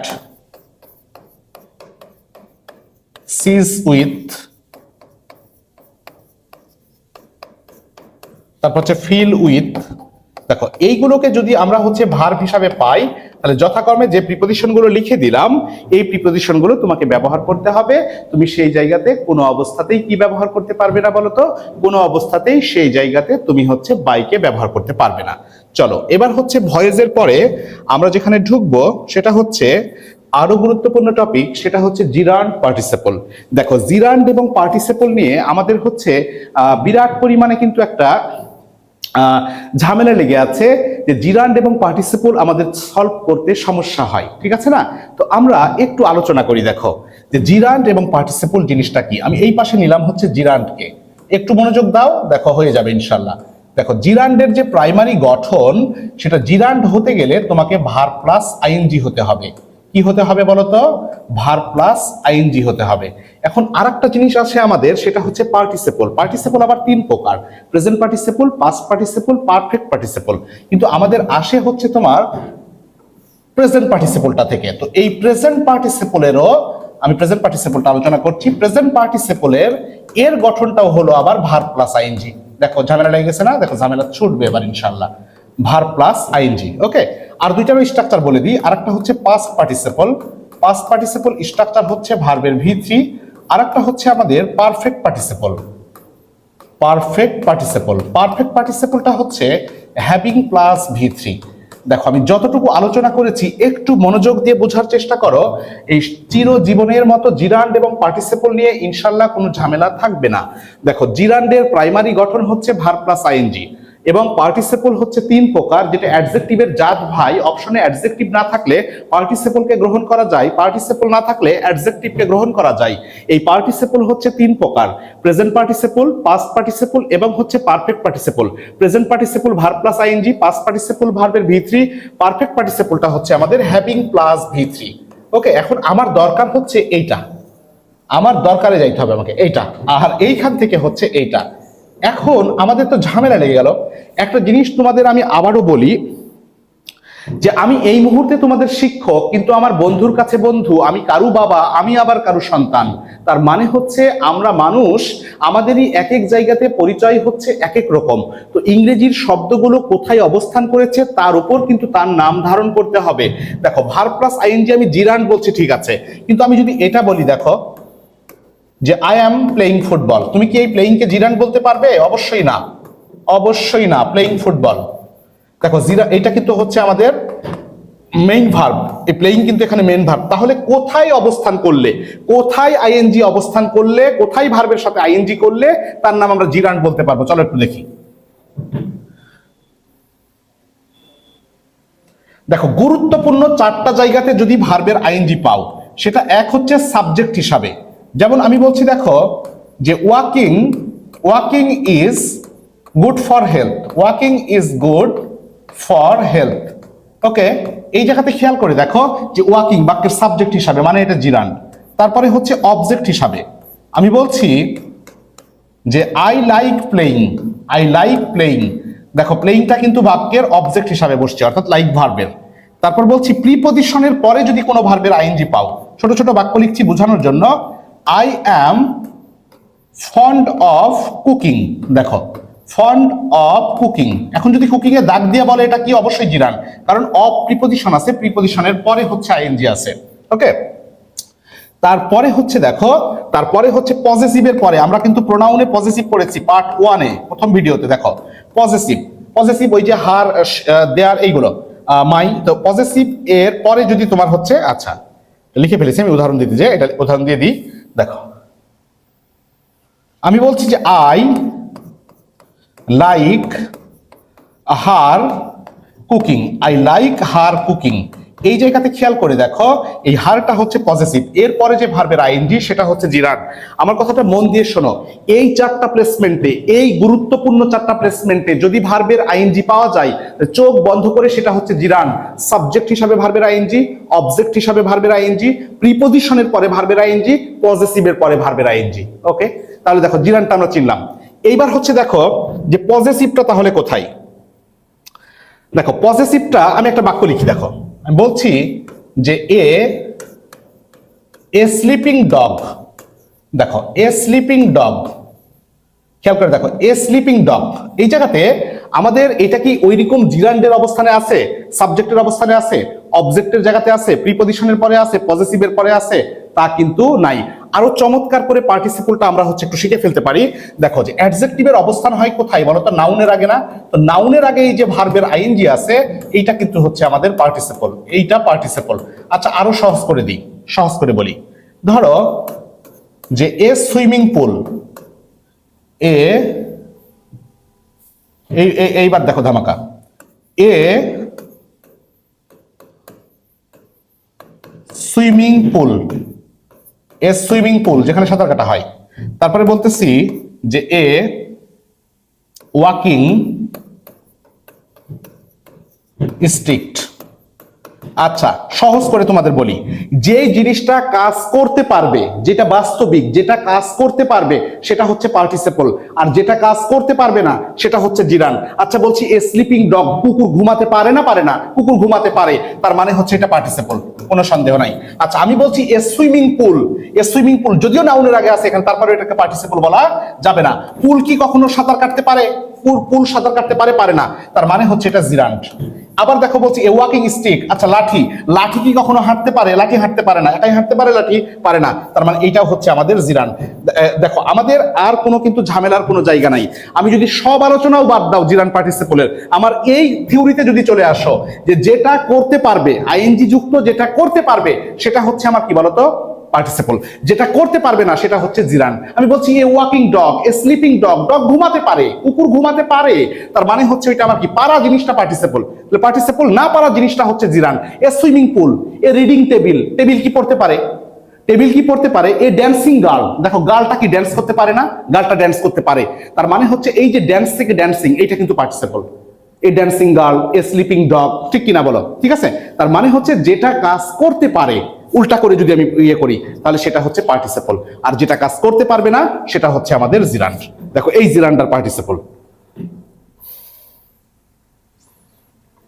আচ্ছা এবার দেখো আমরা কি কি শিখলাম, অনেকগুলো টপিকে এখানে হয়েছে। আর এখন গুরুত্বপূর্ণ আরেকটা টপিক হচ্ছে আমাদের, দেখো যে আর্টিকেল। আর্টিকেল খুব একটা গুরুত্বপূর্ণ বললে হয়তো ভুল হবে, তারপরে অগুরুত্বপূর্ণ নয়, কোশ্চিন আসতে পারে। দেখো আর্টিকেলটা হচ্ছে, আমি সংক্ষেপে একটু আলোচনা করে দিব, যদি প্রশ্ন আসে তাহলে আমরা এখান থেকে পাবো। আর্টিকেলকে বলা হয় পদাশ্রিত নির্দেশক। যদিও আর্টিকেল শব্দটার অর্থ নির্দেশক, তাও এটা সবসময় এই নির্দিষ্টতা প্রকাশ করে না, একটু নামের সাথে বেইমানি করছে আর কি। সেটাও সবসময় হচ্ছে আমার নির্দিষ্টতা প্রকাশ করে না, অনির্দিষ্টতাও হচ্ছে আমাদের এই জায়গাতে প্রকাশ হয়ে যায়। কথাটা কি পরিষ্কার করতে পারছি? এখন দেখো যে আর্টিকেলের কি কনসেপ্ট গুলো আমরা একটু আলোচনা করি। আর্টিকেল, আরেকটা কথা বলে নেওয়া ভালো যে আর্টিকেল যতটা না বর্ণ নির্ভর, তার থেকে অনেক বেশি হচ্ছে উচ্চারণ নির্ভর। কথাটা মনে রাখো, আমি ফিরে আসবো এখানে। আর্টিকেল যতটা না বর্ণ নির্ভর, তার থেকে অনেক বেশি উচ্চারণ নির্ভর। আসো এবার লাইনে, এই কথাটা মনে রাখো। দেখো আর্টিকেল পড়তে হলে আমাকে আর্টিকেল কাকে বলছি? আর্টিকেল বলছি হচ্ছে আমরা এ, অ্যান এবং দিকে, রাইট? এই তিনটা হচ্ছে আমার আর্টিকেল। এই তিনটার মধ্যে এ এবং অ্যান হচ্ছে ডিফিনাইট আর্টিকেল, মানে যেটা হচ্ছে নির্দিষ্ট, সরি ইনডিফিনাইট আর্টিকেল, যেটা হচ্ছে অনির্দিষ্ট করে বোঝায়। আর দাটা হচ্ছে আমার ডিফিনাইট, যেটা হচ্ছে নির্দিষ্ট করে বোঝায়। ঠিক কিনা বলো? এই তিনটা হচ্ছে আর্টিকেল। আর্টিকেলের সংজ্ঞা এটা যে এ এন দিকে আর্টিকেল বলে, আর যেখানে আর্টিকেল বসে না সেইখানে তোমাকে ইউজ করতে হবে ক্রস। ওকে, এখন বিষয়টা হচ্ছে দেখো একটু ইংরেজির বর্ণমালায় আমাকে যেতে হবে। ইংরেজির মোট বর্ণমালায় বর্ণ আছে কয়টা? বাংলার মতো এত বেশি নাই, স্বর ব্যঞ্জন এগুলো নাই, মোট হচ্ছে 26টা। এই 26টার মধ্যে হচ্ছে 5টা আবার ভাওয়েল, ঠিক কিনা? এই 5টা যদি বাদ দিই 26 থেকে তাহলে 21 হচ্ছে আমার কনসোনেন্ট। তো ভাওয়েল গুলো কি কি মনে রাখো, এগুলা এ, ই, আই, ও, ইউ, এইগুলো হচ্ছে আমার ভাওয়েল। আর এই 5টা বাদে যা থাকে সবই কনসোনেন্ট। তো ভাওয়েলের পূর্বে কি বসে বলতো? অ্যান বসে। আর কনসোনেন্টের পূর্বে বসে হচ্ছে আমাদের এ। তাহলে কথাটা মনে রাখো, আর্টিকেল হচ্ছে পদার্থিত নির্দেশক, নির্দেশক কথাটা বললেও এটা নির্দিষ্টতা এবং অনির্দিষ্টতা হচ্ছে উভয়টাই প্রকাশ করে। এ এন্ড দিকে হচ্ছে আর্টিকেল বলে। এ আর্টিকেল দুই প্রকার, একটা ডিফিনাইট একটা ইনডিফিনাইট। দা হচ্ছে ডিফিনাইট আর্টিকেল, নির্দিষ্টবাচক, এ এবং এন হচ্ছে ইনডিফিনাইট। ইংরেজির বর্ণমালা হচ্ছে 26টা, 5টা হচ্ছে ভাওয়েল, 21টা হচ্ছে কনসোন্যান্ট। ভাওয়েলগুলো হচ্ছে এ, ই, আই ও ইউ, এদের পূর্বে বসে হচ্ছে এন, কনসোন্যান্টের পূর্বে বসে হচ্ছে এ। চলো এবার মূল জায়গাতে যাই। এইবার বিষয়টা হচ্ছে দেখো যে আমি কেন এদেরকে বললাম যে বর্ণ নির্ভর। আচ্ছা দেখো, আমি বলছি যে হর্স, আমি বলছি যে আওয়ার, আমি বলছি যে অনেস্ট, HONEST, অনেস্ট। এর সামনে মনে করো ব্ল্যাঙ্ক, এর সামনে ব্ল্যাঙ্ক আছে। এখন বিষয়টা হইলো দেখো, আমি যখন হর্স বলছি তখন হর্সটা কি, এইচ কি, প্রথম লেটারটা দেখবা এইচ কনসোন্যান্ট এবং উচ্চারণও কনসোন্যান্টের হর্সের, তার মানে এ হর্স। এইবার দেখো আমি কি এটাকে আওয়ার বলি নাকি হাওয়ার বলি? আমরা তো আওয়ার বলি, উচ্চারণ আওয়ার। উচ্চারণ করেছে কার, ওয়ের, ও কার মধ্যে আছে, ভাওয়েলের মধ্যে, তার মানে অ্যান। এবার দেখো অনেস্ট বলি নাকি হনেস্ট বলি, তো এইস আছে কোথায়, কনসোনেন্টের মধ্যে, কিন্তু উচ্চারণে তো সে এইস এর উচ্চারণ দিতে পারেনি, সে দিয়েছে হচ্ছে ও এর উচ্চারণ, অনেস্ট, তার মানে হচ্ছে ভাওয়েলের উচ্চারণ দিয়েছে, তার মানে এই জায়গাতেও হবে হচ্ছে আমরা এন। তাহলে হচ্ছে এইস যদি থাকে তাহলে এই ক্ষেত্রে আমরা হচ্ছে এর উচ্চারণটা একটু ক্লিয়ার করে দেখব। এবার যদি ইউ বা ইউ থাকে, ইউ এবং ইউ, ই এবং ইউ দুইটাই হচ্ছে ভাওয়েল, তার মানে হচ্ছে সেখানে এ হয়ে যাওয়ার কথা, কিন্তু এমনটা হবে কিনা আমরা একটু দেখি।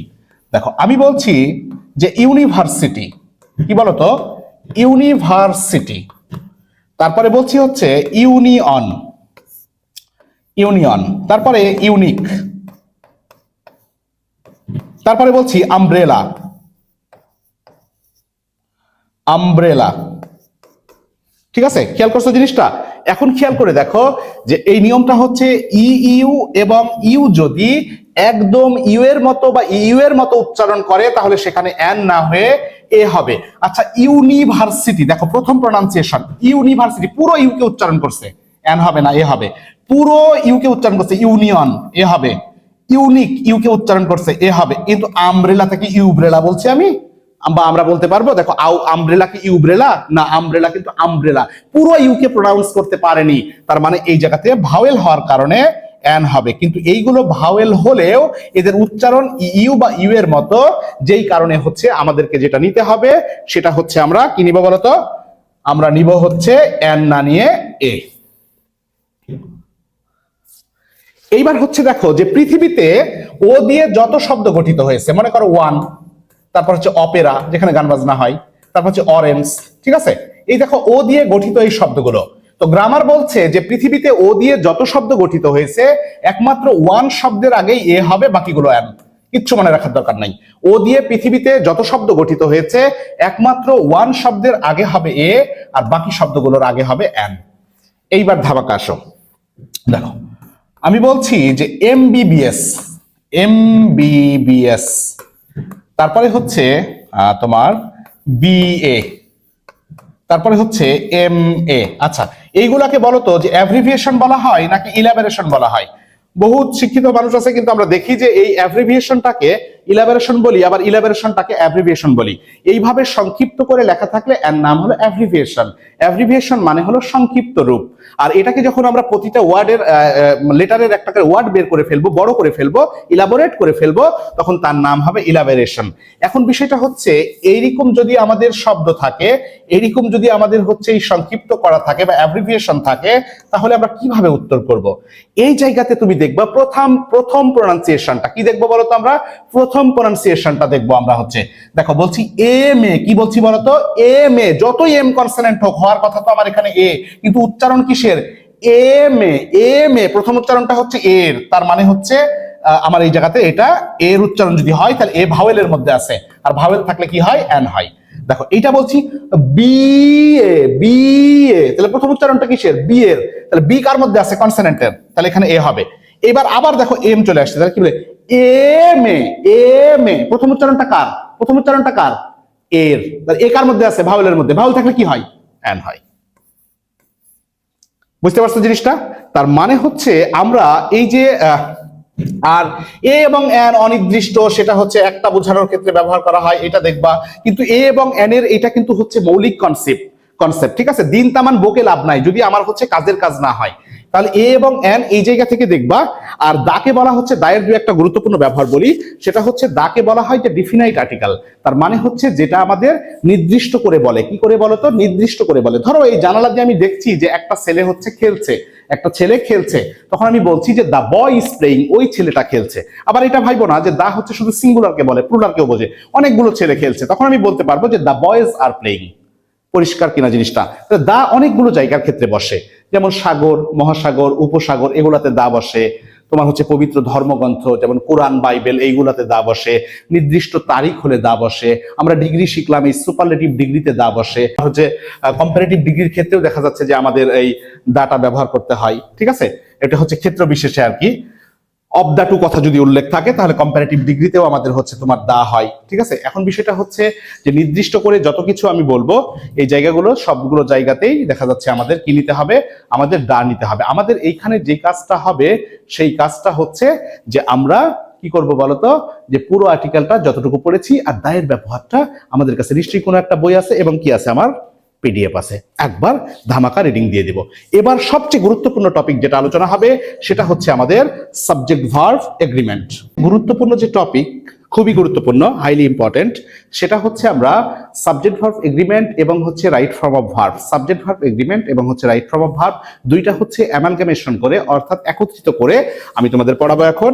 দেখো, সেটা হচ্ছে সাবজেক্ট ভার্ব এগ্রিমেন্ট বা হচ্ছে রাইট ফর্ম অফ ভার্বস, টোটালটা হচ্ছে একসাথে, এবং কি কনসেপ্ট গুলো কোনগুলো লাগবে। আর যারা আমাদের হচ্ছে পিডিএফ নিয়েছো তাদের তো সুন্দর করে সেখানে সবগুলো রুল দেয়াই আছে। ওকে, এখন দেখো গুরুত্বপূর্ণ নিয়মগুলো আমরা একটু আলোচনা করব। যদি one of, is of, one of, is of, either of, neither of, none of, every of, কথাগুলো ভালো করে মনে রাখো, খুবই গুরুত্বপূর্ণ। সাবজেক্ট ভার্ব এগ্রিমেন্ট বা রাইট ফর্ম অফ ভার্বস এর নিয়মে আছি আমরা। তাহলে হচ্ছে যদি কোনো বাক্যে one of, is of, either of, neither of, none of, every of এরা থাকে, তাহলে ওই বাক্যের নাউন হবে প্লুরাল। এর নাউন কি হবে বলতো? নাউন হবে প্লুরাল। এটা ফিল ইন দা ব্ল্যাঙ্কেও আসতে পারে, অনেক সময় সেন্টেন্স কারেকশনেও আসে। তাহলে নাউন হবে প্লুরাল আর ভিতে ভার্ব, ভার্ব হবে আমাদের সিঙ্গুলার। চলো একটা এক্সাম্পল দেখে ফেলি, তাহলে ক্লিয়ার হয়ে যাবে একদম। দেখো, আমি বলছি যে one of my, one of my friends, one of my friends be a, one of my friends be a lawyer. এই হুবহু এই বাক্যটা যে কতবার এসছে তোমরা প্রিভিয়াস কোশ্চেন সলভ করলে দেখতে পাবে কতবার এসছে। হুবহু এই এক্সাম্পলটাই দিলাম। দেখো বাক্যটাতে আমি কি পেয়েছি? ওয়ান অফ পেয়েছি। হওয়ার কথা কি? এনে নাউন, নাউনটা কি হবে? প্লুরাল। দেখো ফ্রেন্ডস, ভার্ব কি হবে? সিঙ্গুলার। এই জায়গাতে ভার্ব হবে ইজ। এখন বিষয়টা হচ্ছে দেখো যে অনেকে ভাবে যে ভার্বের ঠিক আগে যেটা থাকে সেটাই বোধহয় সাবজেক্ট, সেটা কিন্তু না। পুরো বাক্যটার অর্থ হচ্ছে আমার অনেকগুলো বন্ধুর মধ্যে, আমার অনেকগুলো বন্ধুর মধ্যে এ লয়ার, একজন লয়ার। একের জন্য তো ভার্ব এক মানে হচ্ছে সিঙ্গুলার হবে। দেখো গুরুত্বপূর্ণ যত নিয়ম আছে সবই হচ্ছে আমরা আলোচনা করব এখন। দেখো, যদি হ্যাভ, হ্যাজ, হ্যাড বা টু বি বা হ্যাভিং পাও, টু বি বা হ্যাভিং, দেখো ঠিক আছে। তাহলে হচ্ছে যদি have, has, had, to be বা হ্যাভিং পাও, তাহলে চোখ বন্ধ করে ভার্বের ভিত্রি করবা। ভার্বের কি করবা বলতো? ভিত্রি করবা।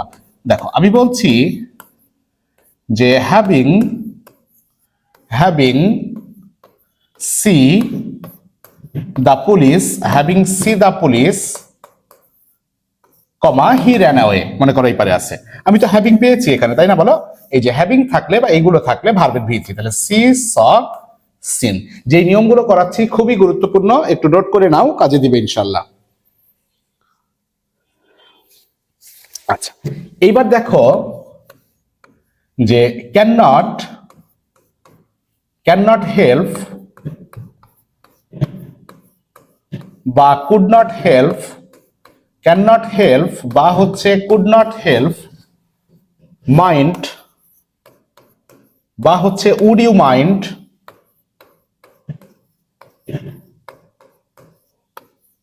মাইন্ড, উড ইউ মাইন্ড, এইগুলোর পরে কোনো ভার্ব আসলে চোখ বন্ধ করে ভার্ব প্লাস আইএনজি হবে। কি হবে বলতো? চোখ বন্ধ করে ভার্ব প্লাস আইএনজি হবে। আমি বলছি can not help go there, I can not help go there. তাহলে গোটা কি হবে বলতো? গোটা হবে হচ্ছে গোয়িং। ক্লিয়ার জিনিসটা? তার মানে হচ্ছে এই can not help, could not help, mind, would you mind, এইগুলোর পরে কোনো ভার্ব আসলে চোখ বন্ধ করে সেই ভার্বের হচ্ছে আমরা আইএনজি করব। তবে একটা জায়গাতে দেখো ভুল হতে পারে, সেটা একটু দেখাই। যদি ক্যান নট বাট থাকে, কি থাকে বলতো? ক্যান নট হেল্পে কিন্তু আইএনজি হচ্ছে, কিন্তু ক্যান নট যদি বাট থাকে সেই ক্ষেত্রে আবার কিন্তু ভার্বের V1 হবে। ক্যান নট বাট থাকলে কি হবে? সেই ক্ষেত্রে আবার হচ্ছে ভার্বের আমাদের V1 হবে। দেখো খুবই গুরুত্বপূর্ণ একটা নিয়ম বলছি যে ইট ইজ টাইম বা ইট ইজ হাই টাইম, বা এটা ইট ইজ রাইট টাইম বা ইট ইজ প্রপার টাইম দিয়েও থাকতে পারে, তবে এই দুইটা দিয়েই বেশি থাকে। সেটা হচ্ছে ইট ইজ টাইম বা it is high time. It is time বা ইট ইজ হাই টাইম এর অর্থ হচ্ছে এটাই সময় বা এটাই উপযুক্ত সময় কোনো একটা কাজ করবার। এরপরে যদি তুমি সাবজেক্ট খুঁজে পাও, কি পাও বলতো? সাবজেক্ট। চোখ বন্ধ করে হচ্ছে ভার্বের V2 করবা। আমি এক্সাম্পল দিলে ক্লিয়ার হবে। আর সাবজেক্টের জায়গাতে ক্রস দিচ্ছি, মনে করো সাবজেক্ট নাই, তাহলে দিবা হচ্ছে ইনফিনিটিভ বা 2 প্লাস V1। ওকে, ইনফিনিটিভ বা 2 প্লাস V1। দেখো আমি বলছি যে ইট ইজ টাইম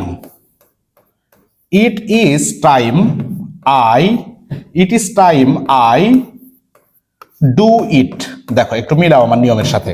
তো বলছি ইট ইজ টাইম এবং ইট ইজ হাই টাইম থাকলে এরপরে যদি সাবজেক্ট থাকে, দেখো আই তো নিঃসন্দেহে সাবজেক্ট, অর্থাৎ আই, উই, হি, শি, ইট এইগুলো সাবজেক্ট যদি থাকে তাহলে ওই ভার্বটা কি হবে বলতো? V2 হবে। তার মানে হচ্ছে পাস্ট ফর্ম হবে। তাহলে ডু এর পাস্ট কি? নিঃসন্দেহে ডিড, অর্থাৎ যে ভার্ব থাকবে সেটারই হচ্ছে পাস্ট হবে। এখন ধরে নাও যে এই জায়গাতে আই নাই বা সাবজেক্ট নাই, তাহলে আমি কি করতাম? নাই না থাকলে কি করতাম? 2 প্লাস V1, তাহলে উত্তর হতো টু ডু। দেখো কত ইজি, বোঝা গেছে জিনিসটা? এটা দেখো, যদি অ্যাজ ইফ বা অ্যাজ দো পাও, খুবই গুরুত্বপূর্ণ নিয়মগুলোই কিন্তু আলোচনা করছি। দেখো অ্যাজ ইফ বা as though, okay, as if বা অ্যাজ দো যার বাংলা অর্থ হলো যেন, এর বাংলা অর্থ কি বলতো? যেন। তো অ্যাজ ইফ এর প্রথম অংশ যদি ভার্বের V1 থাকে, কি থাকে? ভার্বের V1 থাকে, তাহলে চোখ বন্ধ করে পরের অংশের ভার্বের করবা হচ্ছে V2। V1 থাকলে কি করব? V2 করব। দেখো একটা এক্সাম্পল দিই। আমি বলছি যে হি স্পিক্স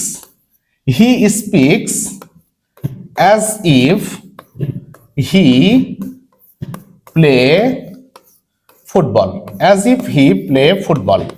একটু চলো নিয়মটা দেখে ফেলি। অ্যাজ ইফ বা অ্যাজ দো যার অর্থ যেন, এর প্রথম অংশ ভার্বের V1 থাকলে পরেরটা হবে হচ্ছে V2। এইখানে দেখো আমরা মাঝখানে অ্যাজ ইফ পেয়েছি, প্রথম অংশটা V1 আছে বা প্রেজেন্ট ফর্মে আছে, পরেরটা কি হবে? V2 হবে। তাহলে প্লে এর V2 কি? প্লেড। দেখো কত ইজি, কতটা ইজি। তাহলে অ্যাজ ইফ অ্যাজ দো এর প্রথম অংশ V1 থাকলে পরেরটা হবে V2। এইবার দেখো এই অ্যাজ ইফ অ্যাজ দো এর আরেকটা নিয়ম। এই অ্যাজ ইফ বা অ্যাজ দো এর প্রথম অংশটাই যদি এবার V2 হয়, প্রথম অংশ কি হয়? V2 হয়, তাহলে পরের অংশ তোমাকে করতে হবে হ্যাড প্লাস V3। কি করতে হবে বলতো? হ্যাড প্লাস V3 করতে হবে। দেখে নি একটু, আগের এক্সাম্পলটাই ঘুরাচ্ছি। দেখো আমি বলছি he spoke as if he play football. Okay, তো এই যে দেখো অ্যাজ ইফ পেয়েছি, ঠিক কিনা? আগের অংশটা কিসে আসে? আগের অংশটা হচ্ছে V2 এ আছে। V2 থাকলে পরের অংশ কি হবে? হ্যাড প্লাস V3 হবে। তাহলে হ্যাড প্লেটা হয়ে যাবে প্লেট। দেখো কত ইজি। ওকে, এবার দেখো সিন্সের দুইটা গুরুত্বপূর্ণ নিয়ম আছে। সিন্স সময় নির্দেশক একটা শব্দ যদি সেন্টেন্সের মাঝে থাকে, তো সিন্সের প্রথম অংশ যদি V1 থাকতে পারে অথবা হ্যাভ V1 অথবা হ্যাভ বা হ্যাজ থাকে, তাহলে হ্যাভ বা হ্যাজ প্লাস V3 থাকে, তাহলে হচ্ছে এই অংশের ভার্বের করব আমরা হচ্ছে V2। দেখো আমি বলছি যে ম্যানি, দেখো many years have passed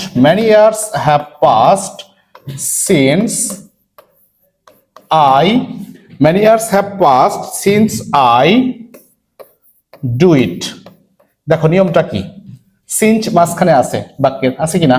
তো প্রথম অংশ কি V1 অথবা হ্যাভ হ্যাজ প্লাস V3। দেখো হ্যাভ তারপরে হচ্ছে ভার্বের V3, তাহলে পরেরটা কি হবে? ভার্বের V2 হবে। তাহলে ডুটা কি হয়ে যাবে? ডুটা হয়ে যাবে হচ্ছে ডিড। দেখো কত সোজা। এইবার সিন্চের আরেকটা নিয়ম, সিন্চের প্রথম অংশ যদি V2 পাও, সিন্চের প্রথম অংশেই যদি V2 থাকে, তাহলে পরের অংশে আমাদেরকে যেটা করতে হবে সেটা হচ্ছে হ্যাড প্লাস V3 করতে হবে। কি করতে হবে? হ্যাড প্লাস V3 করতে হবে। দেখো বলছি যে ইট ওয়াজ many years since I do it. ওকে, এখন দেখো এই যে মাঝখানে সিন্স, V2 বলতে পাস্ট ফর্ম, দেখো পাস্ট ওয়াজ, পাস্ট ইনডিফিনিট আছে, পরেরটা কি হবে? V2 থাকলে হ্যাড প্লাস V3, তাহলে কি হবে? Had done. দেখো কত পানির মতো। ওকে, দেখো আরেকটা জিনিস মনে রাখবা যে থিঙ্ক, বডি এবং হচ্ছে ওয়ান। থিং বলতে আমি বোঝাচ্ছি যে something, anything, nothing, everything. Body হচ্ছে সামবডি, এনিবডি, নোবডি, এভরিবডি। ওয়ানটা হচ্ছে সামওয়ান, এনিওয়ান, নো ওয়ান। এদের ভার্ব সবসময় সিঙ্গুলার হবে। এদের ভার্ব সবসময় কি হবে বলতো? এদের ভার্ব সবসময় সিঙ্গুলার ফর্মে আমাদেরকে করতে হবে। যেমন দেখো আমি বলছি যে এভরিবডি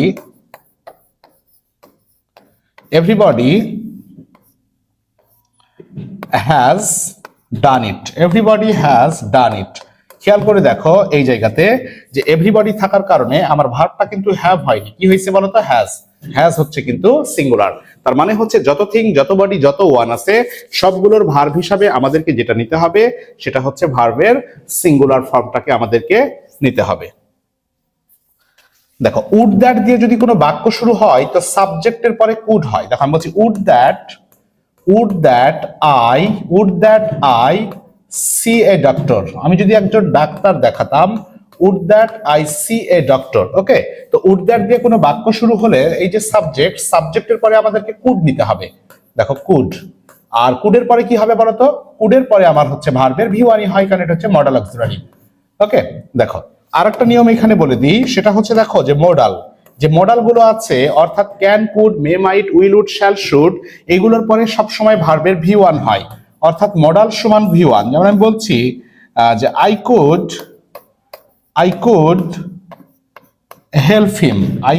হেল্প হিম, আমি তাকে সাহায্য করতে পারতাম।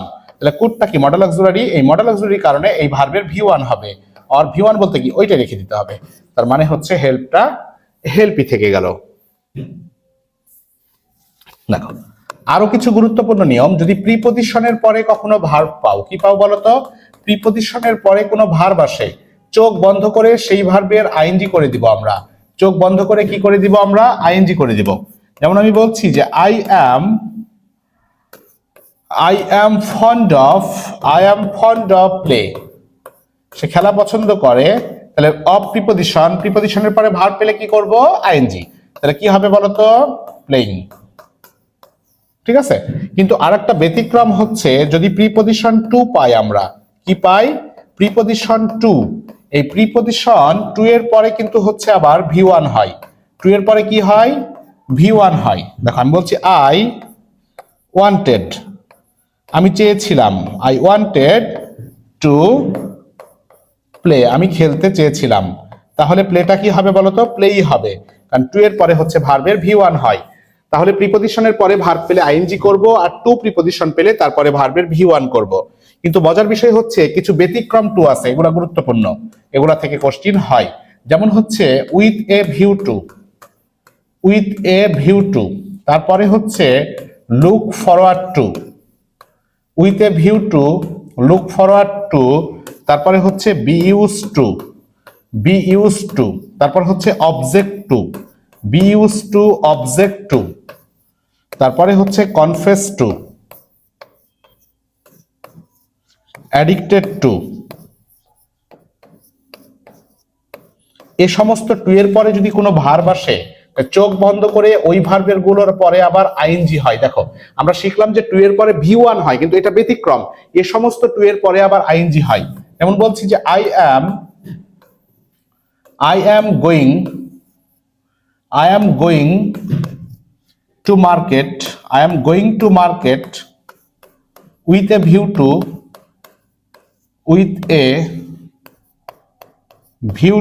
I am going to market with a view to buy something মনে করো। তাহলে এই যে উইথ এ ভিউ টু থাকার কারণে এই টু এর পরেও ভার্বের আইএনজি হবে, অর্থাৎ বাইং হবে।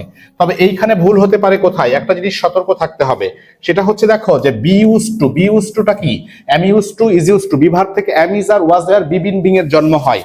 তার মানে am use to, is use to এইগুলো পেলে আমরা হচ্ছে বা বি ইউজ টু পেলে ভার্বের আইএনজি করব। কিন্তু যদি শুধু ইউজ টু থাকে, দেখো যদি শুধু ইউজ টু থাকে তাহলে কিন্তু আমরা আবার হচ্ছে ভার্বের কি করব বলতো, ভার্বের হচ্ছে V1 করে দিব। যেমন বলতেছি দেখো যে হি ইউজ টু, দেখো is use two, was use to এগুলো নাই, তার মানে শুধু ইউজ টু আছে, তাহলে হি ইউজ টু গো। বুঝছো জিনিসটা? তার মানে হচ্ছে বি ভার্ব হচ্ছে আমাদের 8টা, am is are, was were, been being. যদি ইউজ টু এর আগে এম ইজ আর, ওয়াজ আর এইগুলা পাও তখন ওই ভার্বের আইএনজি করবা, আর না হলে সেই ভার্বটার হচ্ছে তুমি কি করে দিবা বলতো, V1 করে দিবা। দেখো আরো কিছু আমাদের হচ্ছে প্রমিনেন্ট নিয়ম আছে, যে তোমার হচ্ছে যে always, regularly, sometimes, normally, occasionally, এই শব্দগুলো যদি পাই তাহলে সেটা প্রেজেন্ট ইনডিফিনিট হবে। এগুলো একটু দেখে নিতে হবে আমাদের। তারপরে বর্তমানে কোনো কাজ চলছে এমন যদি বুঝাই, যেমন হচ্ছে now, at present, at this moment, gradually, day by day, এরা থাকলে প্রেজেন্ট কন্টিনিউয়াস হয়। তারপর হচ্ছে তোমার অলরেডি, তারপর হচ্ছে রিসেন্টলি, ইভার, ইয়েট, নেভার, এগুলো থাকলে আবার প্রেজেন্ট পারফেক্ট হয়। ঠিক আছে, এই শব্দগুলো জানতে হবে। যেমন হচ্ছে তোমার ইয়েস্টারডে, এগো, long since, long ago, last month, last night, এই শব্দগুলো যদি থাকে তাহলে সেটা আবার কি হয় বলতো, সেটা হচ্ছে আমাদের পাস্ট ইনডিফিনিট টেন্স হয়। ঠিক কিনা বলো? তার মানে হচ্ছে একটা জিনিস তোমরা করবা যে সাবজেক্ট ভার্ব এগ্রিমেন্টের এই মুহূর্তে আমি চেষ্টা করেছি যে প্রমিনেন্ট নিয়মগুলোকে একদম আলোচনা করার। তোমাদের কাছে যার কাছে যে বই আছে বা আমাদের যে পিডিএফটা আছে, এই পিডিএফটা যদি থেকে থাকে তাহলে তো আলহামদুলিল্লাহ, এটা হচ্ছে তোমরা যেটা করবা যে সেইটার নিয়মগুলো, এবং হচ্ছে আমাদের কি করবো আমরা যে প্রিভিয়াস যে কোশ্চেনগুলো দেওয়া আছে ওইখানে প্র্যাকটিসের জন্য সেগুলো প্র্যাকটিস করে ফেলবো। ঠিক আছে? আর তোমাদের কাছেও হচ্ছে আমাদের পিডিএফ যাদের হাতে নাই তাদের কাছে যে বই আছে বা সলভ করা বা প্র্যাকটিস করার মতো যে বইগুলো আছে সেই বইগুলো থেকে আমরা হচ্ছে প্র্যাকটিসটা করে ফেলবো। কারণ একটা জিনিস দেখো যে হয়তো হিউজ কোশ্চেন প্র্যাকটিস করানো সম্ভব হয়নি, এখন সম্ভব কেন হয়নি সেটা বুঝতে পারছো, যে ক্লাসটা 2টা পার্টে ভাগ করেই কত বড় বড় ক্লাস হচ্ছে। এখন এই মুহূর্তে কোশ্চেন সলভ সহ 12-14 ঘন্টা যদি দেয়া হয় তা তোমার সময়ে হয়তো সংকুলান হবে না। এই সার্বিক বিবেচনায় হচ্ছে ক্লাসটা এইভাবে নেওয়া, যে পুরো গ্রামারের একদম দেখো যে আদপান্ত নিয়মগুলো কিন্তু ক্লিয়ার করেছি ইনশাল্লাহ। এর সাথে হচ্ছে যেটা দেখবা যে জেন্ডার নাম্বার থেকে কোশ্চেন হয় না, হয়নি অতীতে, তারপর জেন্ডার নাম্বার টপিকটা একটু দেখে যাবা। তারপর হচ্ছে রিডান্ডেন্সি বা পিন পয়েন্ট এরর, এই টপিকগুলো হচ্ছে একটু দেখে যাবা। প্রমিনেন্ট আমাদের যেগুলো মনে হয়েছে যেগুলো খুবই হাইলি ইম্পর্টেন্ট বা প্রয়োজন, সেইগুলা কিন্তু দেখো যে খুবই সুন্দর করে কিন্তু ইনশাল্লাহ আলোচনা করে দেওয়া হয়েছে। যে আশা করি যে এই ক্লাসটা হচ্ছে তোমাদের কাজে আসবে। শুভকামনা তোমাদের প্রতি। তোমরা এই শেষ সময়টুকু ভালো করে পড়ো। আশা রাখি যে ভালো কিছু ইনশাল্লাহ হবে। তোমাদের সাথে নিশ্চয়ই দেখা হবে বিজয়ে, সেই প্রত্যাশা করি। আল্লাহ হাফেজ।